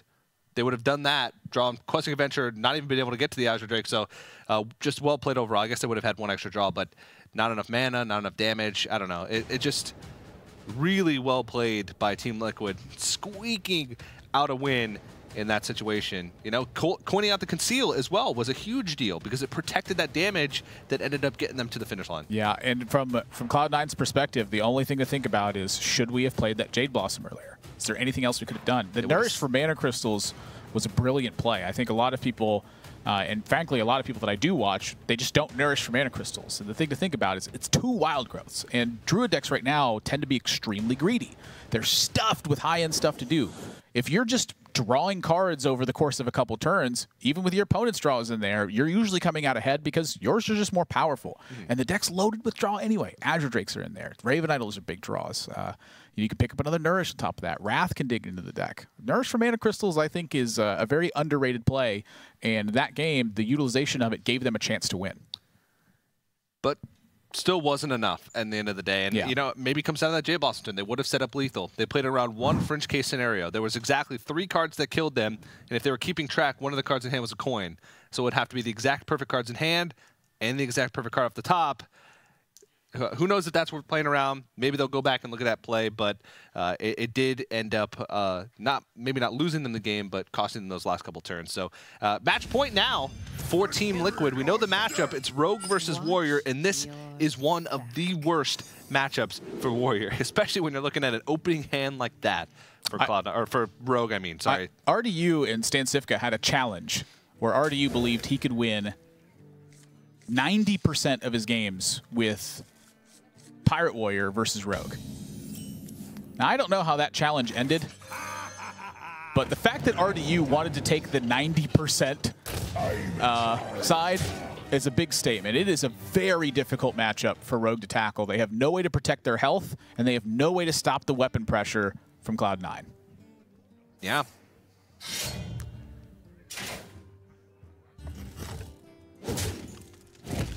Upgrade can be a good card, but really, minion pressure is one of the main ways you win this. Look at Firebat here. He feels nervous about this. I don't know why they feel nervous, but let's go ahead and take a listen. Don't really have another good play anyway. Be thirsty. It's okay.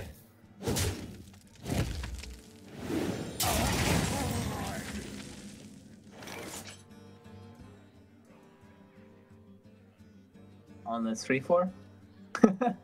Wow. Always question coin so we can fan it next turn. Yeah, we just questing hit, right? Yeah, the question. Question is, do we coin or do we punch? We punch. Yeah, we have to punch. Like, 3 damage. Yeah. I mean, if you don't punch and we play coin, we're not weak to like upgrade. Number They already used an upgrade though. I don't think we're gonna like this is gonna get answered with anyways. We could just play it and not even like punch. Yeah. And he has to trade with Frothing, right? Right. And if he does, we can always just go fan punch and play it slow, but that's probably losing anyways. Yeah, we should not punch. Don't punch? Or punch? Don't. I don't think we punch. Yeah, it's like because he has patches. He still has patches. Like. Oh yeah, that's true. That's true. We're giving away too much information as well. We have. Trust the pirates. Yo-ho, a pirate's life for me.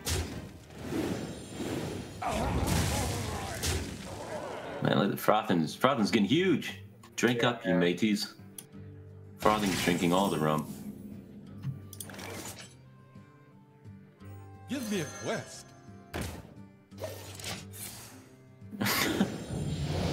Cloud9's getting a little weird. Well, Team Liquid's hand got a little bit weird too. How often do you see questing adventurer go? Well, against Pirate Warrior, sometimes you just got to get desperate. You like that's why it's so bad. As Pirate Rogue, sorry, as Rogue, you basically have to curve out nearly perfectly. You have to get either a huge Edwin early on, a huge questing early on. You have to have that Buccaneer, the Swashbuckler. I don't know. It's so tough because there's so many things in Cloud9's deck that just does damage. When Firebat starts counting on his fingers, you are dead. I have never seen him count on his fingers and lose a game. I've never seen, and I've seen him count on his fingers a lot. In real life, too. You better not. You better run the opposite directions if he starts counting on his fingers. Yep. Yeah, that's... Pack this one up. So game number 9, what's Team Liquid going to queue up? Oh, well, we have a Van Cleef. I want you to look at the other side of the board real quick. Okay. Game number 9.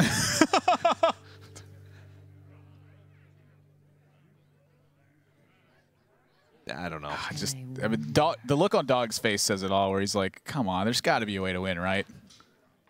I don't think there is. Fan of Knives into a... I wonder if there's ever a way to win with like some weird sequence where you backstab your own questing adventurer and get Rampage? No. I think they're dead next turn. 9, 10, 11, 12, 13, 14. I mean, they are facing down 15 damage, so if this doesn't trade, they are dead. Even if it does trade, they're dead. 4, 5, 6, 7, 8, 9, 10. Yep, that'll do it. That'll do it. Let's listen in and hear the celebration. Well, technically, you would have had more damage the other way. Because there would have been a Buccaneer. I don't know. My disco part doesn't make sense. I had a 3-turn plan here. This is like a pirate financial institute was going on here, and we were just planning for our 60s. Oh, man. By 60s, he means turn 5. Yeah. Pirate Warrior doesn't really make it to their 60s. They go out guns blazing. Live in the ripe old age of 38. If that. I don't know. Pirate Warrior's a dangerous life. A young gun there. But, you know, that matchup's expected. But now it's Team Liquid that gets to counter whatever Cloud9's, you know, well, it doesn't really matter. They just got to keep throwing stuff.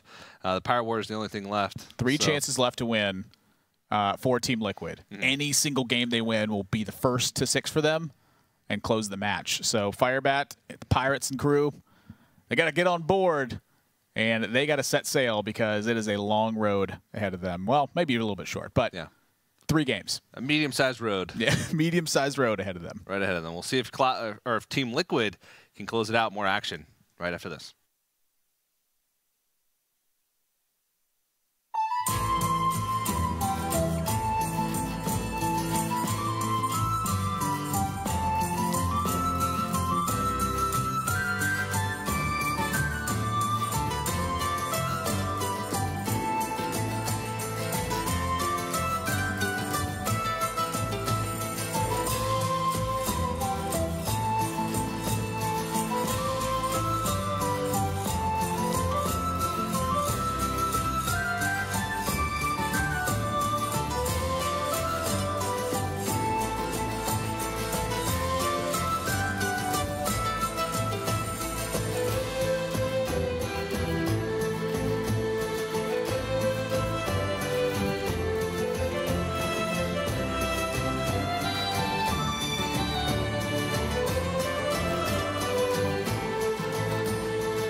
Hello, everybody, and welcome back to the Hearthstone Trinity Series. We're almost done with the second match of the day, and Team Liquid's about to see if they can close out the match against Cloud9. That's admirable. They have a few decks left to try and counter this Pirate Warrior, and this is a big deal for these guys. Both these teams lost in week number 1, so a win here in week number 2 to set the pace for the rest of their season is huge. Yeah, just to put yourself back on even footing makes it such an important match. But secondly, they've had a tremendous lead in this match. If they drop 4 straight games to Pirate Warrior, how is that going to affect them when it comes to the future weeks? Yeah, definitely. Pirate Warrior is a deck that they chose to leave up in this case. They chose to ban away the Rogue and the Shaman. So we'll see if that choice is gonna pay off for them. They obviously had a counter in mind. Reno Jackson in the opening hand. That's a saucy opening hand, but Sir Finley for Cloud9 as well. That's a card that can lopside a lot of the slower matches. If they see a life tap off of this, they are not running out of cards. And it's not a life tap, but it's a steady shot, which is their second best option. Yeah, not too bad. Not too bad. Nyria's first appearance in this set for Team Liquid as well. They need a 2-drop. Nazosfer's mate. Nice. Pretty solid. Yeah. It's going to almost guarantee that, not guarantee, but it's going to give them a good chance of having a pirate left on the board next turn. To buff that up with the Blood Cell Cultist also leaves, if there's 2 pirates left on the board, South Sea Captain becomes definitely a good choice. Now, I'm looking at the Cultist. The Cultist is just such an insane play. Yeah. Just buying them, in this case, 4 extra damage as well as a 3/4 body. They're going to go with South Sea Captain, though. Let's hear what Cloud9 is thinking about this. Go slow on turns. Or we shouldn't attack her. Yeah.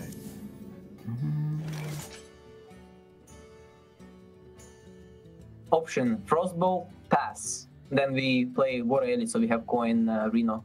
There's no way they kill us before Reno. No, we have to ping the pirates so he can't upgrade.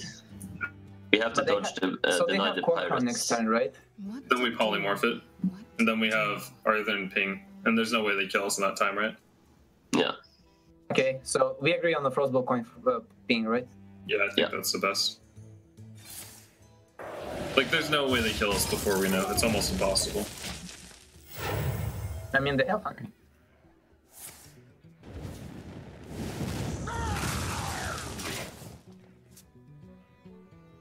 Yeah, works out okay here.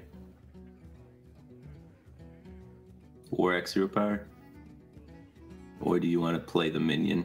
He doesn't have that many removal options left for it, but guaranteeing it for the thing is pretty strong. And we miss a hero power if we play it, so we're only getting 1 damage. Corsair attacks next turn, giving you 1 damage. Yeah, 1's not a lot. Yeah, but he can also ooze. So if you don't play Corsair, then it's going to cost a lot more next turn if you get ooze. Then, hey, man. Gotta take risks. We're sailing the sea. Sea's rough. Yeah, exactly. If they don't hit, they don't have it. I mean, it doesn't matter, they hit every time anyway. They have to kill us.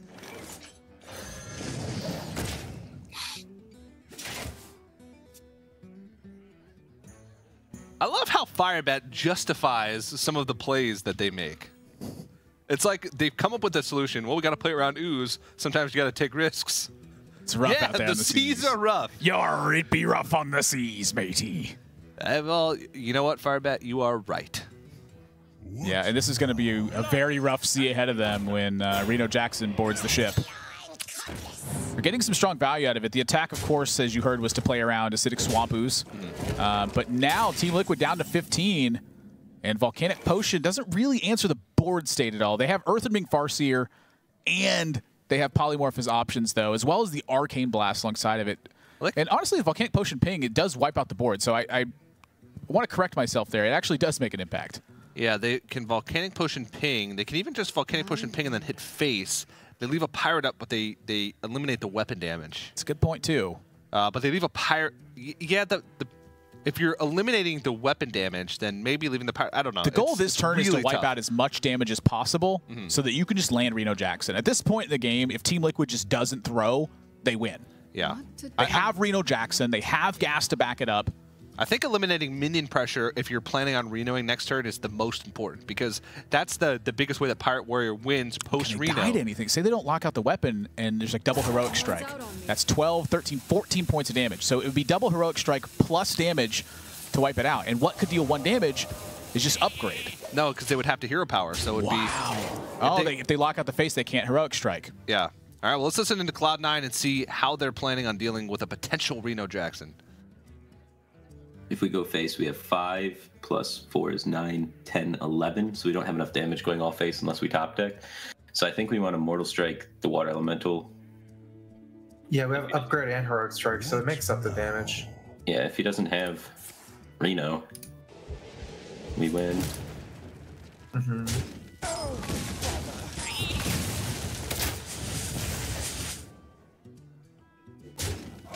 So, well, how much damage can they do? Leroy, Heroic Strike. Yeah, that would be lethal.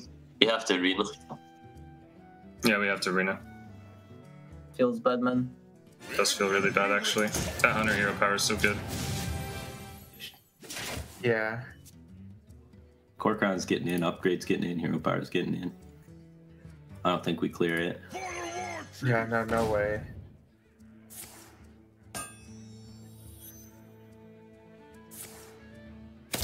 Nine, 10, 11 out of hand. Yeah. Oh, that's pretty good. Heard it's pretty good as well. Yep. So, Potion Blast.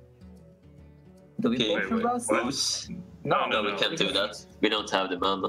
Rage use Blast Ping, right? Yeah, Boost Blast Ping. Yeah, Boost. You can save the Farseer for the Bran.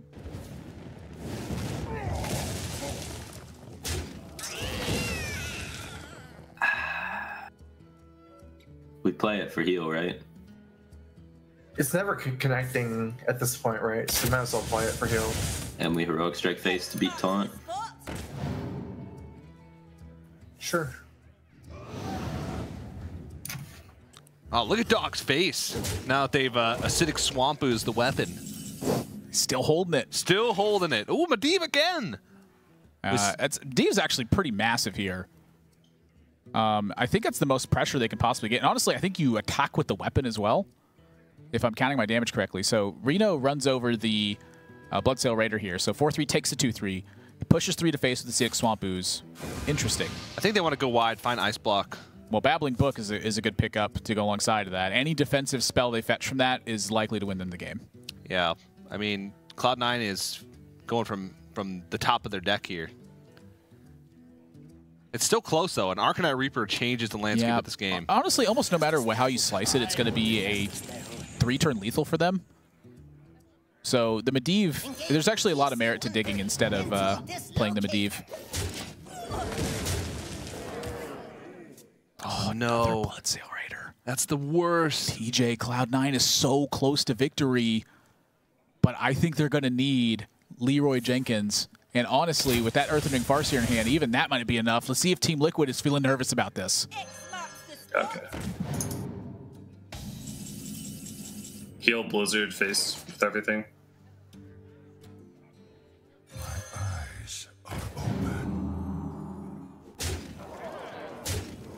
Face. That's a salty one. We did it! We're winners! Good job, guys. Good job. Not much you can do against that. Well, the Reno Jackson heal was massive. They were so close to closing, but that Acidic Swamp Ooze changed that game. They needed that extra damage very badly. And not only that, but the Acidic Swamp Ooze was a cheap minion on board to contest what was happening there as well. So Team Liquid comes away with a win against the Pirate Warrior, and that's going to wrap things up. For this week, Cloud9 did not secure 2 wins with any of their decks. No. Didn't quite get it. They got the Hunter win, which was pretty cool to see, but look at that spread from Team Liquid. Paladin taking 2 wins, Priest taking 2 wins. These underrepresented decks doing some work for Team Liquid. And again, after the loss in Week 1, Team Liquid needed a win here to bounce back. Cloud9 was in the same position. Again, back to the drawing board for them to see in week number 3 if they can make a comeback, but a little bit of a rough series for them. Yeah, down 0-2. It's not out of it just yet. I mean, you could put together a nice string of weeks and come back strong. I mean, comebacks happen all the time in everything. Hearthstone's no different than that. And this is a fantastic team that's being represented. I'm hoping they can pick up some wins in the coming weeks. But Team Liquid looking strong. Experience being shown from every single angle of the players on this team. And the one that stands out to me most is Dog in the Rogue game, mentioning save the coin, save the cold blood. If we draw a combo piece, we can activate it then. If we don't draw a combo piece or something to pick up with these, we're not going to get that combo activator, and they needed that damage to win. Save the C, save the CB. Go with the abbreviations again. But let's take a look at the standings after the matches for week number 2. Complexity Luminosity G2 with that 2-0 score. Team Liquid with their win this week go to 1-1. Temple Storm and with their loss this week go to 1-1. So those teams are going to be the teams to watch next week. Cloud9 Virtus Pro Alliance still winless, and Alliance looking sad down there with only 2 games won so far in their 2 match losses. Yeah, honestly, their communication was the one that felt at times weakest to me, where they actually had a big blunder where they planned to play a Bookworm on a turn, but they didn't have a dragon in hand to activate the Bookworm, and Osaka visibly frustrated afterwards. This is a guy who never gets rattled. You saw him head in the hands going, come on, guys. And it's just, whew, that's tough to see because that is an all-star team. I mean, honestly, you could have considered them the favorite coming into this tournament. Yeah, well, we'll see if they're going to be able to bounce back. But speaking more of Team Liquid, we actually have an interview ready with Nyria of the winning team there. Hey, Nyria, can you hear us? Hey, guys. Hey, I'm here. Hey, man. First off, you guys got to play against Hunter today. How did that experience feel? It was actually scary because we thought it's a secret hunter to counter our rogue, and we didn't really have a counter to it because the best counter is the patches to the secret hunter. And 2 of our patches decks are banned, and if like Hunter has snipes, it's kind of scary. But it was a meme hunter, so we are good. Almost all hunters are meme hunters now, man. I don't know. It seems pretty rough. But overall, we got to see a lot of new stuff this week. You guys played against a few decks, the Hunter today, and also the Handlock. What do you think of all the sort of new stuff that some of these teams are trying? It's good that people are trying something new. Personally, I played Handlock before the Mean Street of Gadgetson. It wasn't that bad of a deck. It just losing 2 aggressive ones. But it's not good against Dragon Priest, that's for sure. It just, Dragon Priest is too fast getting the cheap damage in. And Handlock might be better against some other decks. Yeah. That's what I can tell. Now, Nyria, I know that you love to play unique decks, and I know that you love to take it to the long game. Talk to me about how a 6-deck format opens up your possibilities. It opens a bit, but since we have to manage somehow counters to the decks, and some decks are already set as a counters. For example, like Jade Druid is a counter to the Arena Mage, and stuff like that, it's closes the possibilities for us. But some classes like Mage, I would say, and Hunter can be tacked a lot against the decks you want to target. So maybe we'll see more of those. Also, maybe Aggro Paladin will see play. Yeah. Well, Temple Storm just tried to play the Aggro Paladin yesterday to not much success. Yeah. So maybe we'll see. But last question for you. You've played now 2 weeks with your team so far. Have you guys learned anything as far as like tricks to communicating, or have you guys tried to set anything up as far as communication goes to help you out in those tough turns? We were good buddies before. We played with each other before, so it's not a problem to have to be agree with decision quickly. And yeah, it just only like that decks that we have to discuss beforehand. It's kind of a problem, but I think we managed to get it through. Yeah, it sounded really good today. You guys played really well, had a good series. So congratulations, and thanks for joining us. We'll see you next week. See you. All right, Team Liquid. It's cool to hear the players' thoughts after, everybody wants to see the new decks coming in. Yeah. They love that creativity. And let's go ahead and take a look at the schedule, see some of the matches we'll see next week as well as moving forward. We'll open it up on Wednesday of week number 3, the first day, with Alliance and Tempo Storm and Cloud9 versus G2. Also happening next week, Team Liquid versus Virtus Pro, and big matchup coming up on Thursday, Complexity versus Luminosity. So make sure you guys don't miss that next week. And there you can see the schedule for weeks 5 through 7 as well. Plenty more of the Trinity Series action, Admirable. Yeah, I'm looking forward to the Cloud9 versus G2 matchup. G2 tends to be very focused on hand reading, but Cloud9 so far has been bringing some pretty unique stuff. If they could cook up something for next week, will that throw off the hand reading potential from G2? Yeah, well, that's going to conclude this week of the Trinity Series. Admirable, it was a pleasure casting with you. Do you have anything that you're looking forward to for next week? Any closing thoughts that you'd like to give? Other than the G2 thing I just mentioned, I think I'm good to go. Good to go. Awesome. Should be a fantastic week next week. But again, guys, make sure you join us next Wednesday for week number 3 of the Trinity Series. Thank you, everyone who's tuned in over the course of this week, and we'll look forward to some more Trinity Series action. Thank you guys for watching, and we'll see you next week.